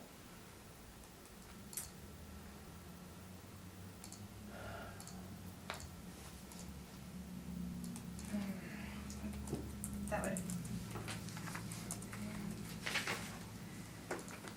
If you took out that difference, our net operating income is much closer together, and that's, I would suggest that on a property this size, it's not unreasonable to take a look at whether such an extreme difference in the repair and maintenance for a year. $7,000 for a stabilized repair and maintenance line item is not, there's nothing inappropriate about that.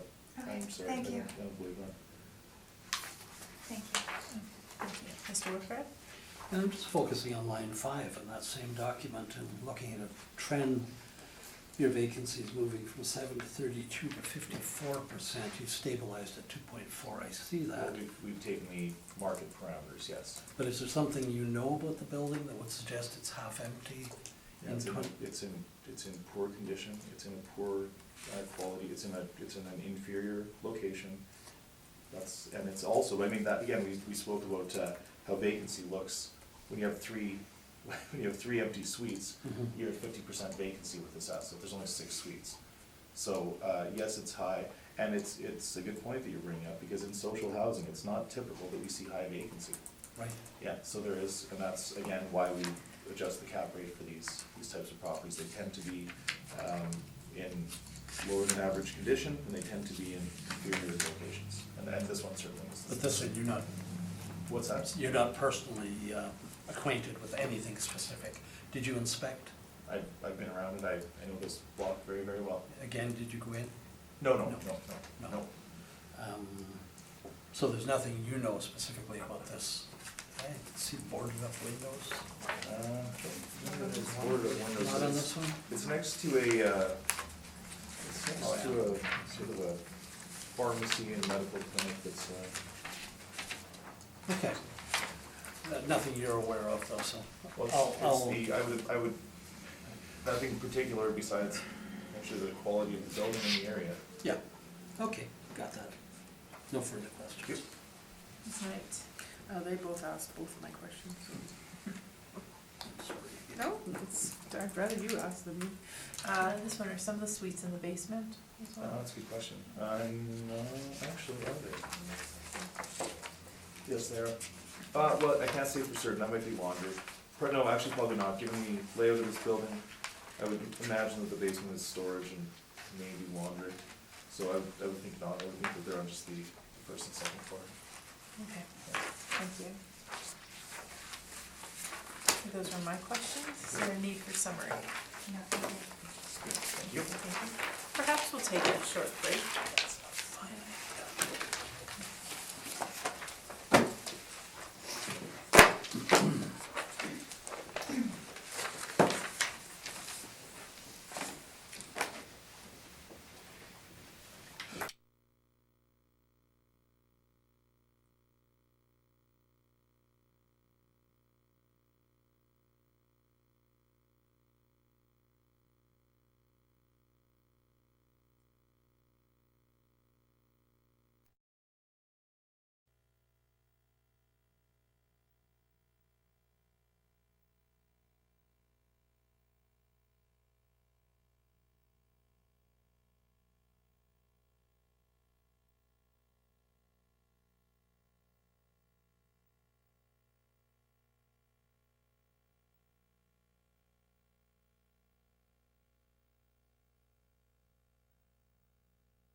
All right, I'll call this meeting back to order. The next matter on the docket is 186 Salter Street. This is file number 19-2301, roll number 14020397000. The assessed value is $250,000. Classification is 10, residential 1, liability status is taxable. This is an apartment building, one building, 2 stories, built in 1960. There's 4 suites and 2 outdoor parking spots.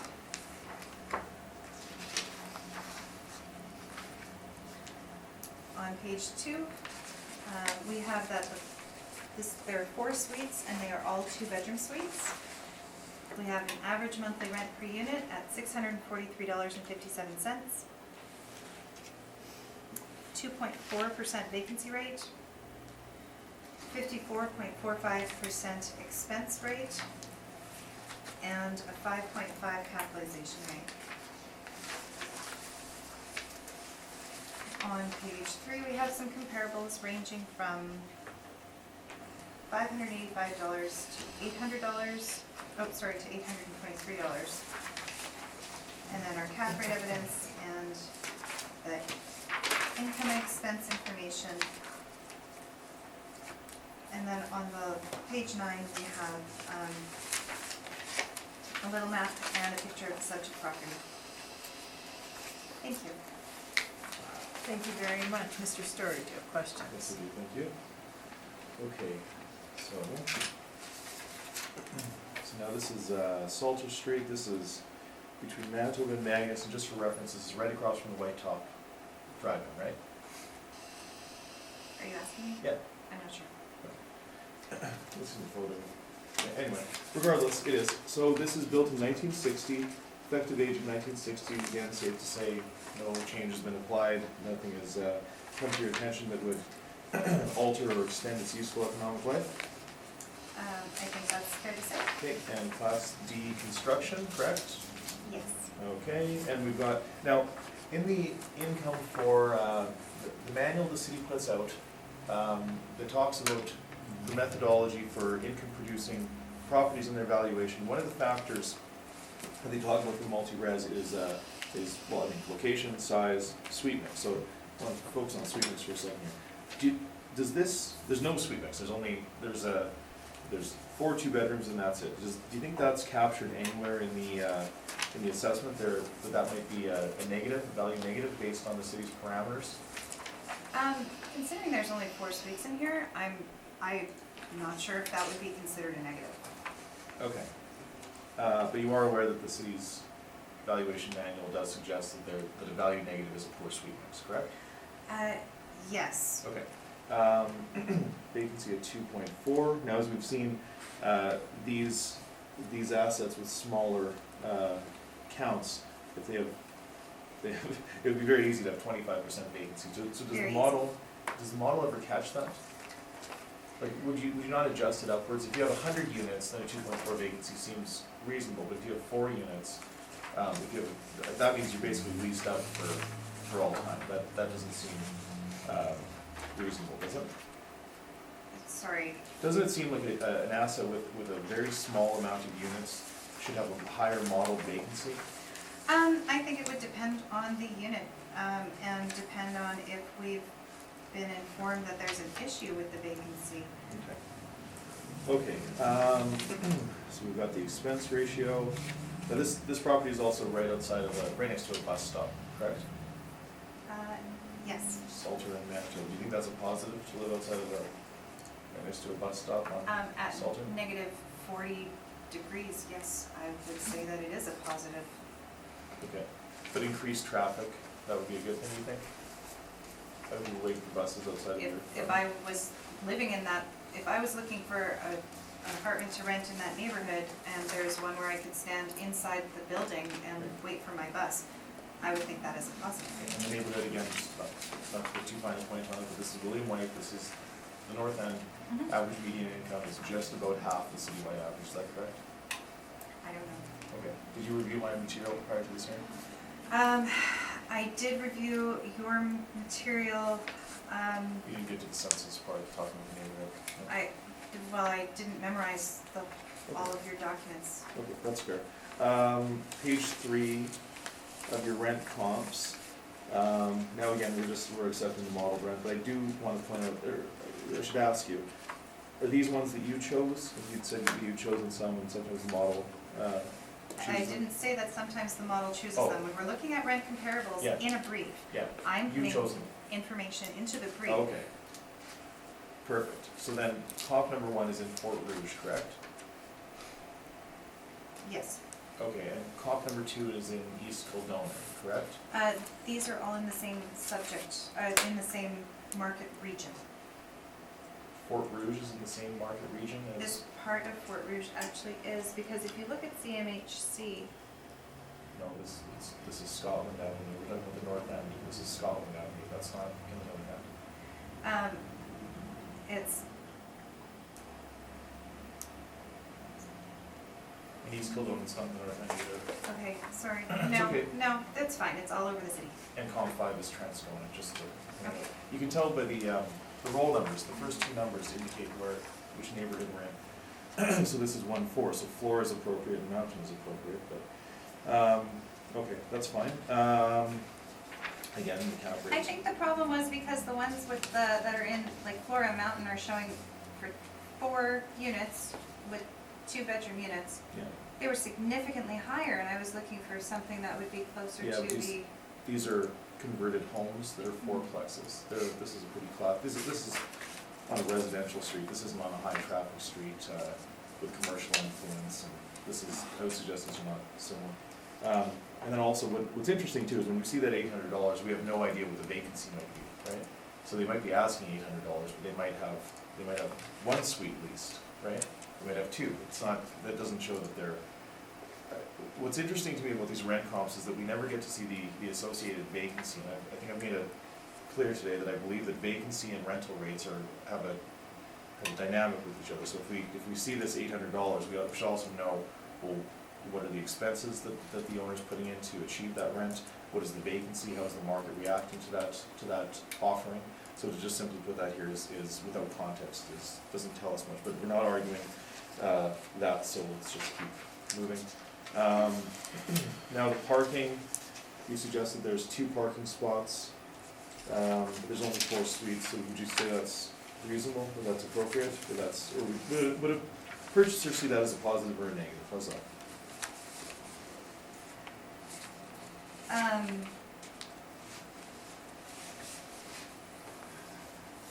It's been reported that there's 2 parking spots, but if you look at the space I there, think there's more like 3, but. it looks like if I'm 3. mistaken. Yeah. Eh. So that's okay. Now okay, so if you drive by there, you'll see that's a gravel parking lot with full exposure to Salter. So I would suggest that that's probably not desirable. Okay, those are my questions. Thank you very much. Thank you, Mr. Whitbread. No questions, thank you. Ms. Knight. Just when you were looking at the comparables, Yeah. and you said that none of them are on active busy streets? Is that No, I what didn't you say had they're not said? on active busy streets. I said they're completely different neighborhoods. Okay, and then you mentioned something about, yeah, it's all right. And just looking at the multifamily questionnaire, it does say parking outdoor count 3, Yeah, that's what I have in my notes. so And I believe they've only I rented. guess that really wasn't a one. question. So. May I suggest, if I suggested to you that, Well, the one thing. would though- you agree? The one thing though is that it's very difficult for us to look at the thousands of questionnaires that we get in and go into our system and make every single change onto the roll number. That's why we do computer assisted mass appraisal and not individual appraisals on each property. Absolutely, understandable. All right, Mr. Story. Okay, thank you very much. Okay, 186 Salter. And again, we've got a 2-story asset with 4 2-bedroom suites. This is, again, in the William White neighborhood, more commonly known as the North End, basically at the basically at the corner of Manitoba and Salter. We're on the block that's between Manitoba and Magnus. The city is suggesting an assessment of $250,000.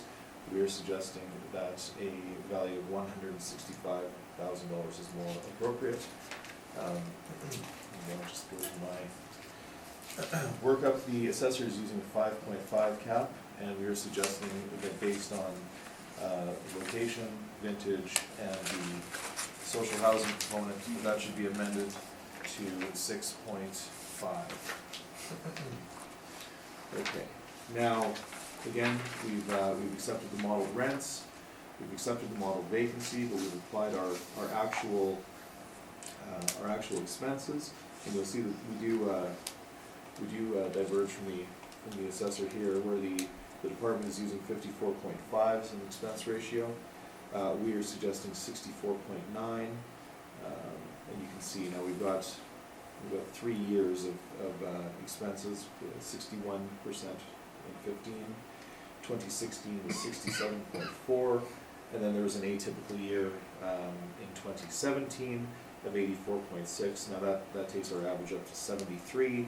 We have said that it's more appropriate to use 64.9, giving us an NOI of $10,701, capitalized with a 6.5% cap, leading us to an indicated market value of $164,631, rounded again to $165,000. Thank you. Thank you very much. Ms. Martins, do you have questions for Mr. Story? No, thank you. Mr. Whitbread? No questions, thanks. Ms. Knight? No questions. Okay, nor do I, so just give me 1 minute to finish making a couple notes and then we'll move on.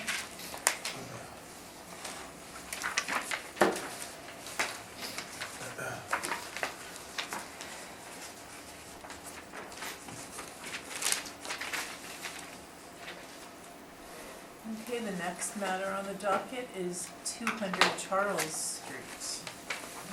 This is file number 19-2194, roll number 14020030000. The assessed value is $392,000. Classification is 20. Liability status is taxable.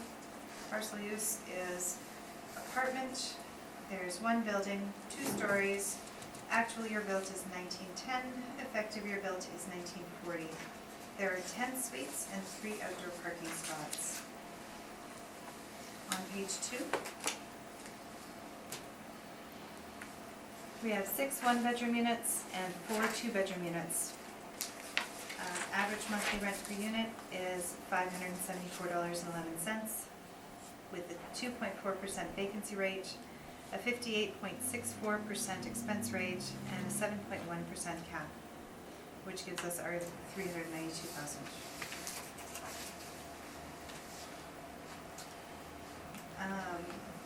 We've got some comparable rents that range from $456 to $550. We've got some capitalization information and an income mailer.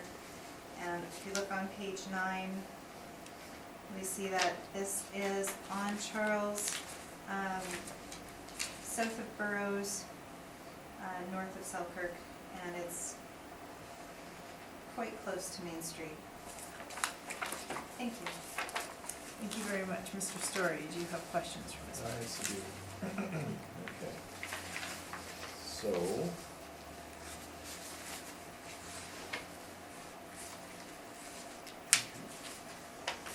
this building was built in 1910. Are you aware that this building used to be a neighborhood police station?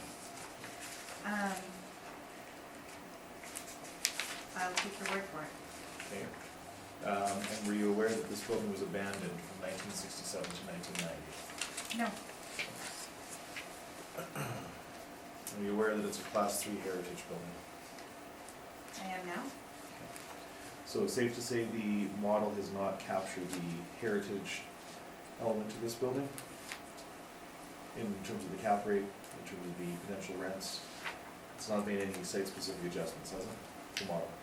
I would say that the 7.1% capitalization rate, which is, on the higher side for capitalization rates, that, some of this was taken into consideration. Okay. So I had mentioned the income valuation manual. So might the cap rate have been adjusted based on the market region, the effective year built, the quality, the number of rental units, the size of the asset, the rental unit size, the mix, the amount of parking, the local amenities and the site influences? Will all those things potentially been captured in that adjustment? Yes. Okay. Right. And, yeah, those are my questions, thank you. Thank you very much, Mr. Whitbread. No, I'm fine, thank you. Ms. Knight? I have no questions either, so Mr. Story, please proceed. Thank you. 200 Charles, it's the corner of Charles and Magnus. Again, this building, you can sort of imagine it, this used to be a police station. They had 11 jail cells in this building at some point. And it sat completely vacant and abandoned in the middle of the north end from 1967 to 1990. Which is unfortunate. The city is suggesting a value of $392,000, and we are suggesting that a more appropriate value for this assessment cycle is $310,000. Now this subject property has 10 units, so 6 one-bedroom units and 4 two-bedroom units. And again, it carries a level 3 historical designation. That includes some information on that, just for interest, should you be interested in reading about it. The assessor is using a cap rate of 7.1, and we are disputing that and suggesting that the cap rate of 7.6 is more appropriate, especially given the fact that it's got a number of challenges. It's got a locational challenge, an age challenge, and that age is I would suggest that the effective age is probably not 1940. I think that once a building sits vacant for a number of years, that would be a red flag. So we would adjust for that accordingly. It does have a heritage status that would limit further future redevelopment, and it also has the social housing component. So again, as is our methodology, we've accepted the modeled rents as well as the modeled vacancy, and we've applied our actual expenses. Now, the actual expenses come out to 71.5%. I've capped them at 65%. I think a purchaser might look at this and say, well, that's what we're willing to spend, so that we can still generate some income off of this asset. Again, the 7.6 cap is appropriate based on all the very, very specific eccentricities that are acting on this property. So that leads us to an indicated market value of $309,658, rounded to $310,000. So respectfully, we ask that this board adjust the assessment for this property for the 2020 assessment cycle to $310,000. Thank you very much. Thank you very much. Ms. Martins, do you have questions?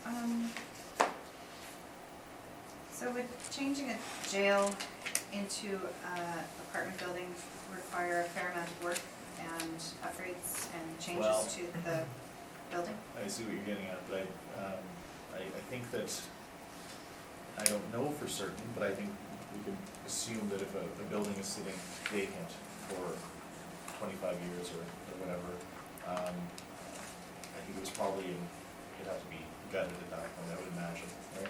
So do I think it would take a great deal of work? I think they would have, they would have had to do some work on the inside to be certain, but I don't think it would be considered a viable economic asset that would perform like a regular apartment building on the free and open market. Well, I also don't think it's particularly desirable to live in an old jailhouse, but. I don't know, I that's just think it me. would be absolutely super cool, but Okay. it's your own thing. That was it, thank you. Thank you very much, Mr. Whitbread. Nothing, thanks. Ms. Knight? Just that if you're saying it would have been gutted and redone, Right. how do you justify that? That's my question,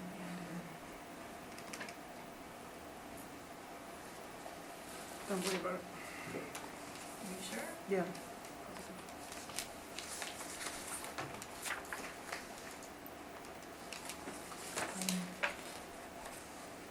When was it redone? 1990. So it was done in 1990? Yeah, So, take out the page in my brief here. This is from Winnipeg Housing Rehabilitation Board. sorry, I'm Sort of trying show, to- now I don't know if those are file photos of the jail cells or what, but it's. Wait, where is it in your? Oh, I'm sorry, Can you it's, explain?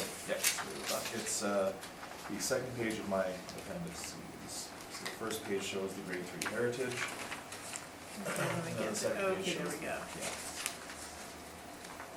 That's one that shows that it was vacant from 67 to 90.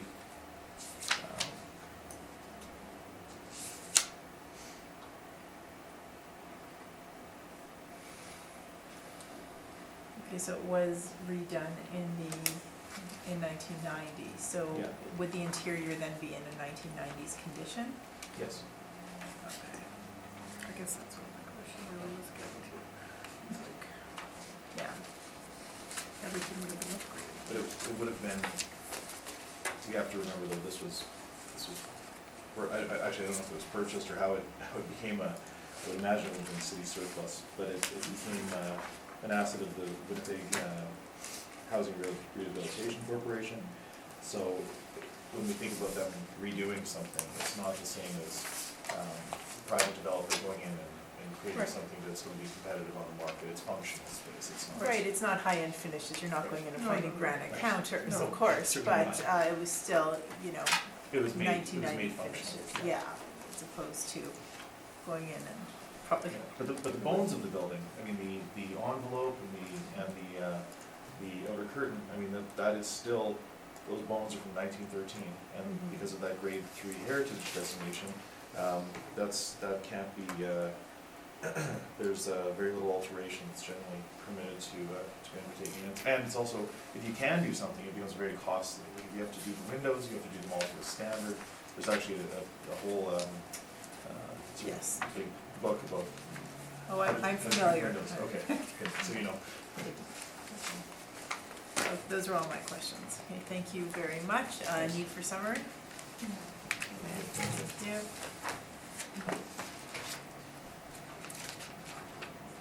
Okay, next matter, 347 Manitoba Avenue.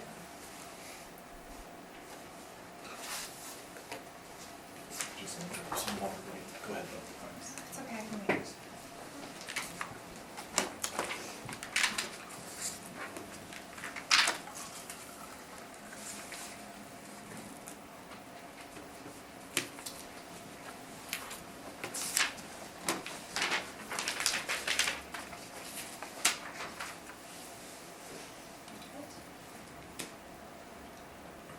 Please proceed.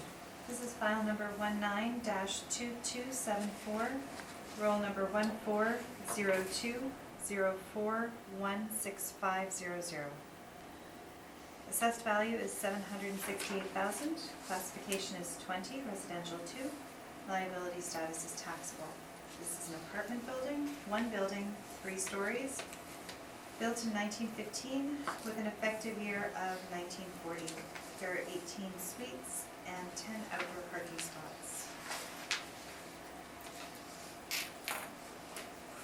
This property, we have 1 bachelor suite, 5 one-bedroom suites, 4 two-bedroom suites, 4 three-bedroom suites, 4 four-bedroom suites for 18 units.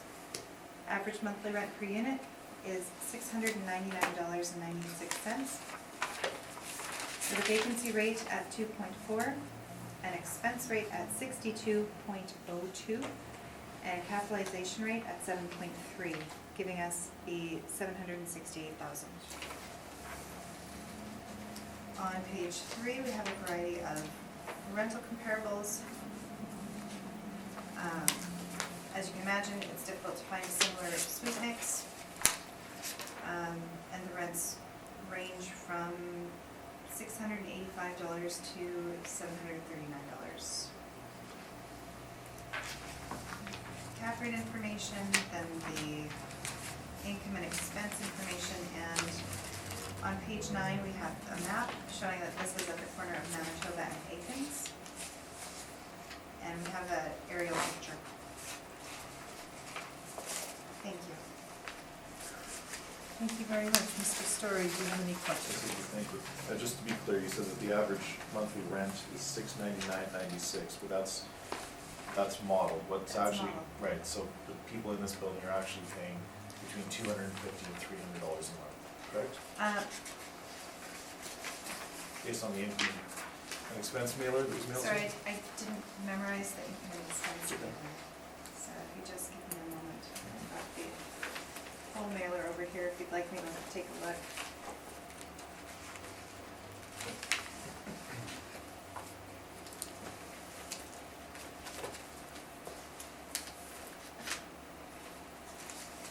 It's fine, I just want to point out that it's actually generating $250 to $300 a month per suite, that's Okay.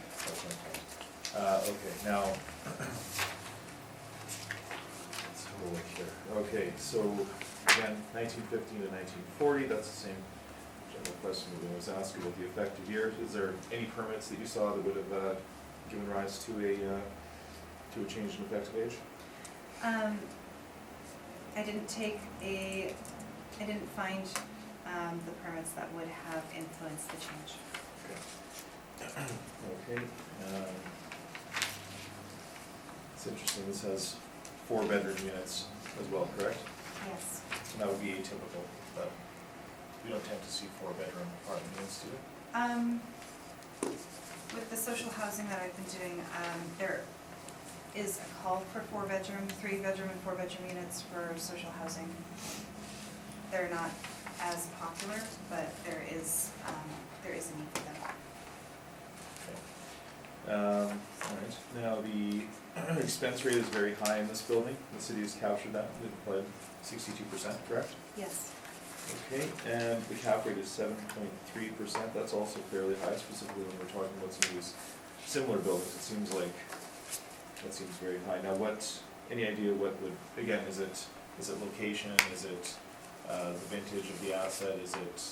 All of these, All of all those of the things? Okay. factors that we Okay. use to calculate the So the cap city rate would is influence recognizing this. that there are some issues here, okay.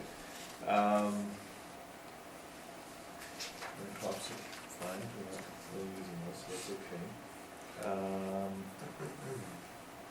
And you didn't, again, you didn't drive past this place or look it up online or anything like that? I looked at it at the map, I looked at our information that we have on our files.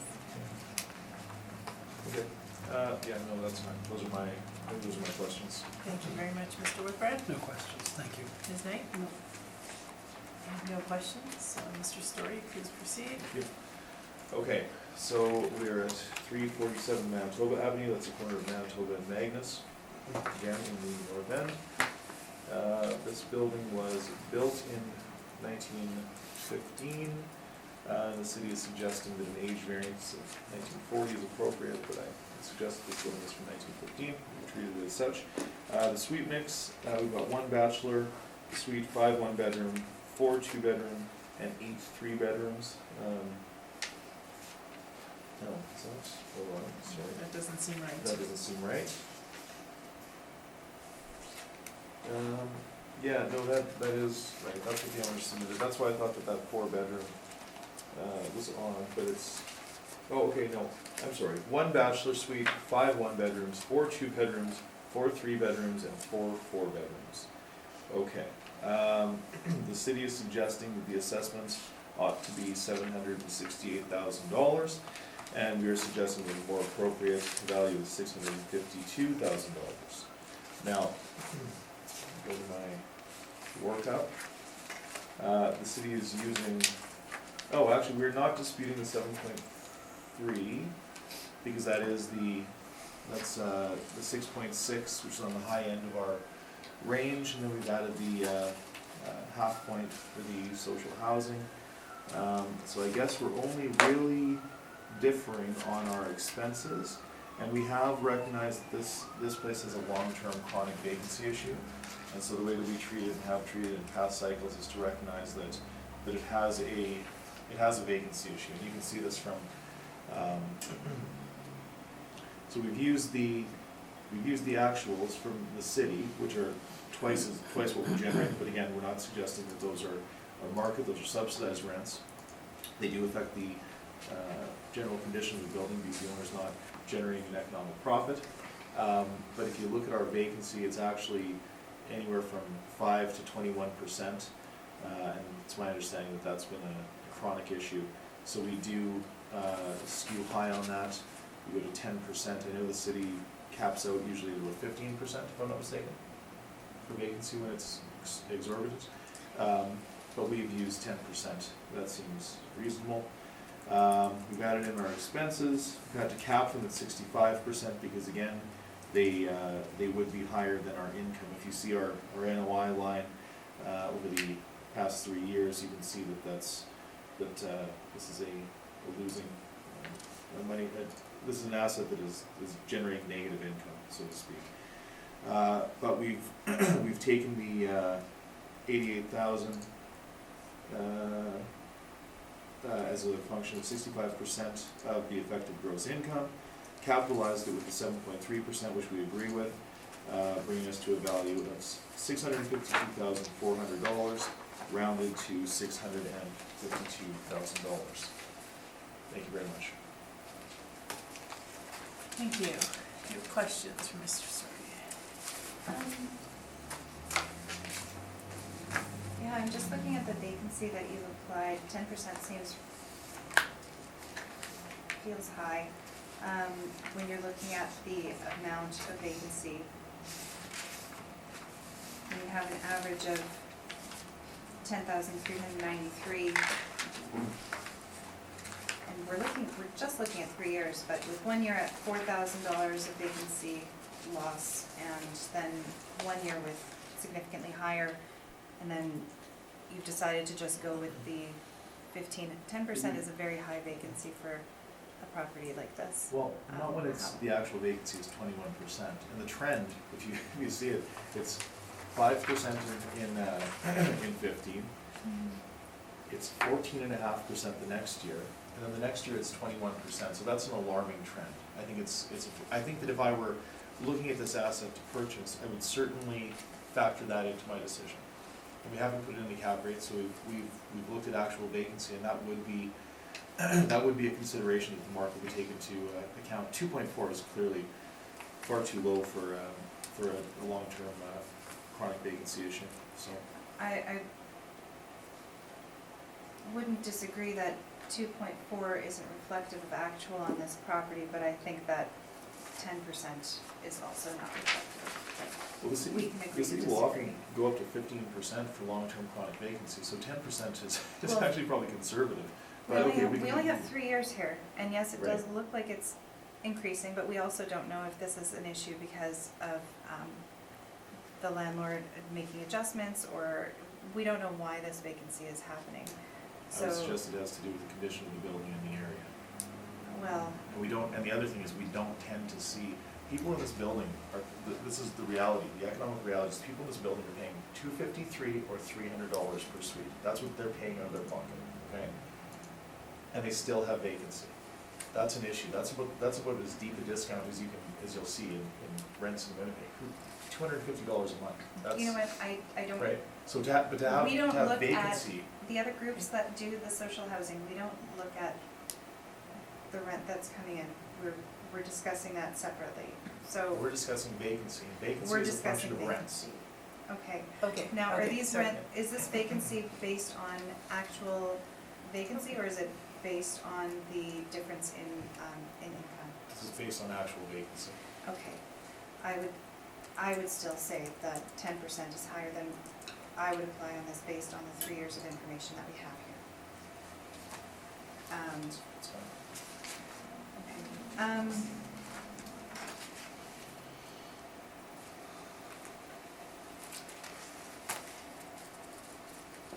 Okay, that's everything, thank you. Thank you. Mr. Whitworth? No questions. Ms. Knight? Just one kind of general question.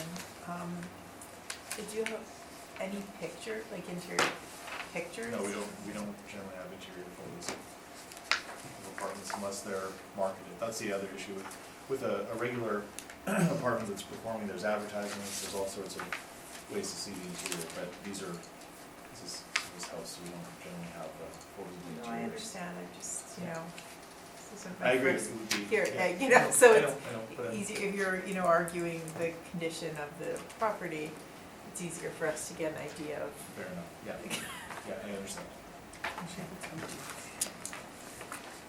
Thank you. Okay, the next matter.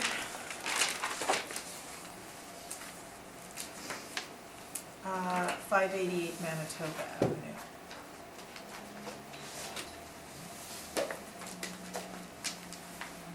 This is file number 19-2277. Roll number 1402056650. The assessed value is $465,000. Classification is 20, residential 2, with a liability status of taxable. This is an apartment, 1 building, 3 stories. Actual year built is 1914, with an effective year built at 1957, with 12 suites and 3 outdoor parking spots. On page 2, we have 6 one-bedroom suites, 6 two-bedroom suites, with an average monthly rent per unit at $504.79. We have a vacancy rate at 2.4%, with an expense rate at 62.02%, and a capitalization rate at 5.8%, giving us the $465,000.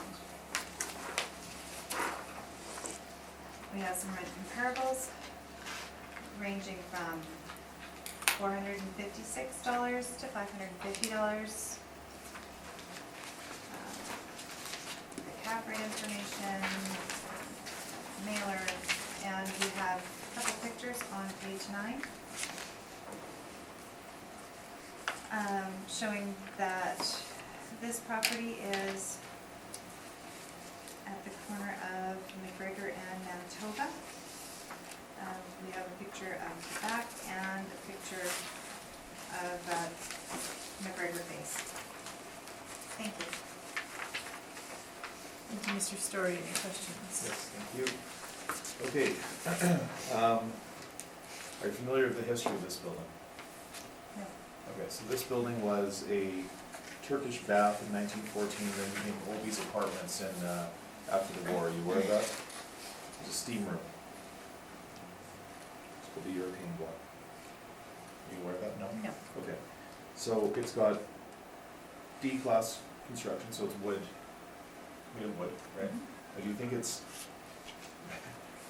affected the building, the fact that it's been a steam room and a Turkish bath since the last 105 years-ish? I mean, I guess it's been social housing after that, but do you think that would affect for example, the high repairs and maintenance? Do you think the fact that it's had tons of moisture in it for many, many years, do you think that would affect that building structurally? No expert, sorry. Okay. Okay, so just so we're, where we are, we're on Manitoba Avenue, and that's, basically, most of this building fronts onto McGregor, correct? Yes. Okay. And that's 1 street away from Pritchard, and 2 streets away from South McGregor, correct? I will take your word for that. Okay.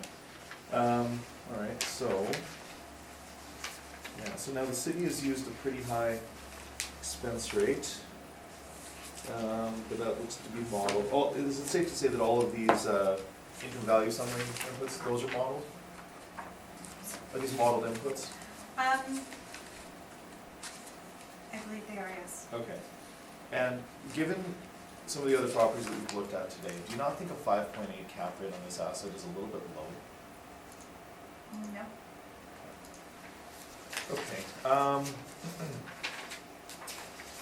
not much here. Okay. Yeah, no, those are my questions. Thank you. Thank you, Mr. Whitbread. No, I'm fine, thank you. Ms. Knight. No question. Nor do I. Please proceed with your presentation.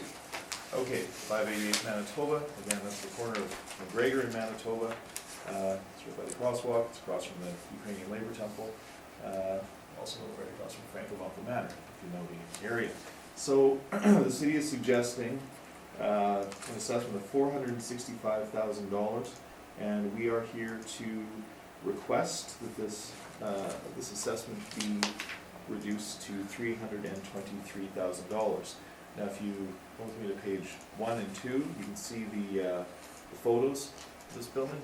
You may know it. It's sort of a North End landmark. And again, it was a Turkish swimming bath after the First World War, and after the Second World War, it became Obie's Apartments. It was owned by a fellow named Jack Overman, and turned into a steam room.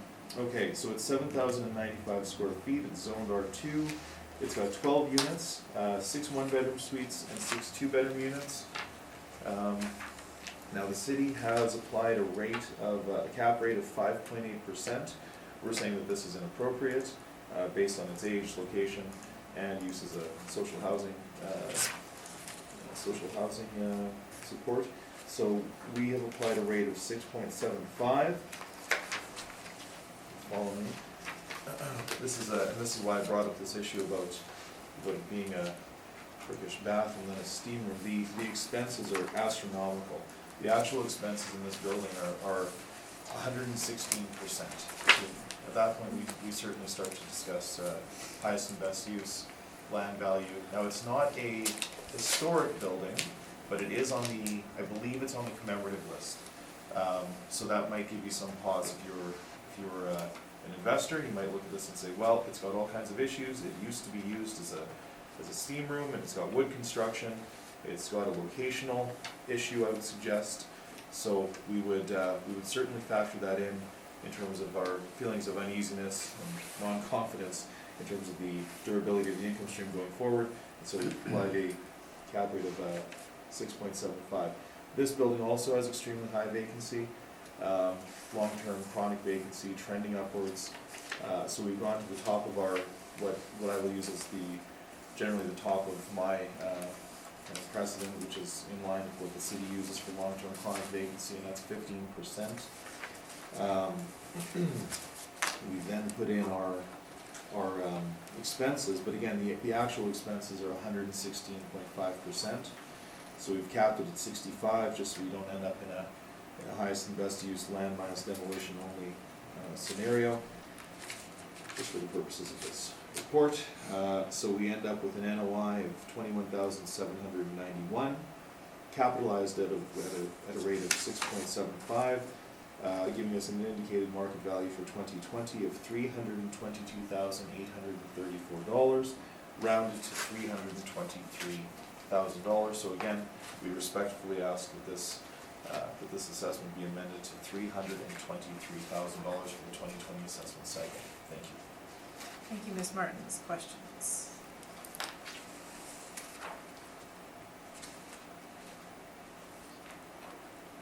Do you know what the value was last cycle? I'm not sure, no. Was it under appeal?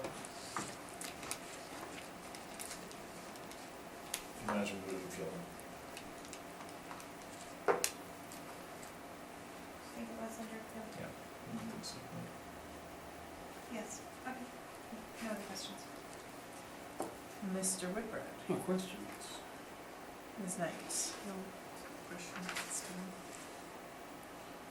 What year was it converted to apartments? That's a good question. I think it was in I'm just going by memory, but I Approximate. believe I it won't was. hold you to it. Yeah, I think it was somewhere in the 90s. I think that was an acquisition somewhere in the 90s. The fellow who owned it, I believe he passed away, and I don't recall the story exactly, but I know that, yeah, somewhere in there, probably the 80s or 90s. Okay, thank you. Those are my questions. Is there a need for summary? I just, thank you for listening to my presentations today. And You're I would welcome. just, no, I know it's late and it's kind of a new thing to use night games, but I do want to say that I believe that the assessment department and the modeling has not done a particularly indicative, a job that is indicative of market value for assets like this, when we have a lot of specific, site-specific issues, it's important that we look at these sites for what they are and how they perform. And I think it's important to give special consideration to social housing and assets like this, so that's my estimation. Thank you very much. I will now close this hearing. Thank you. Thank you.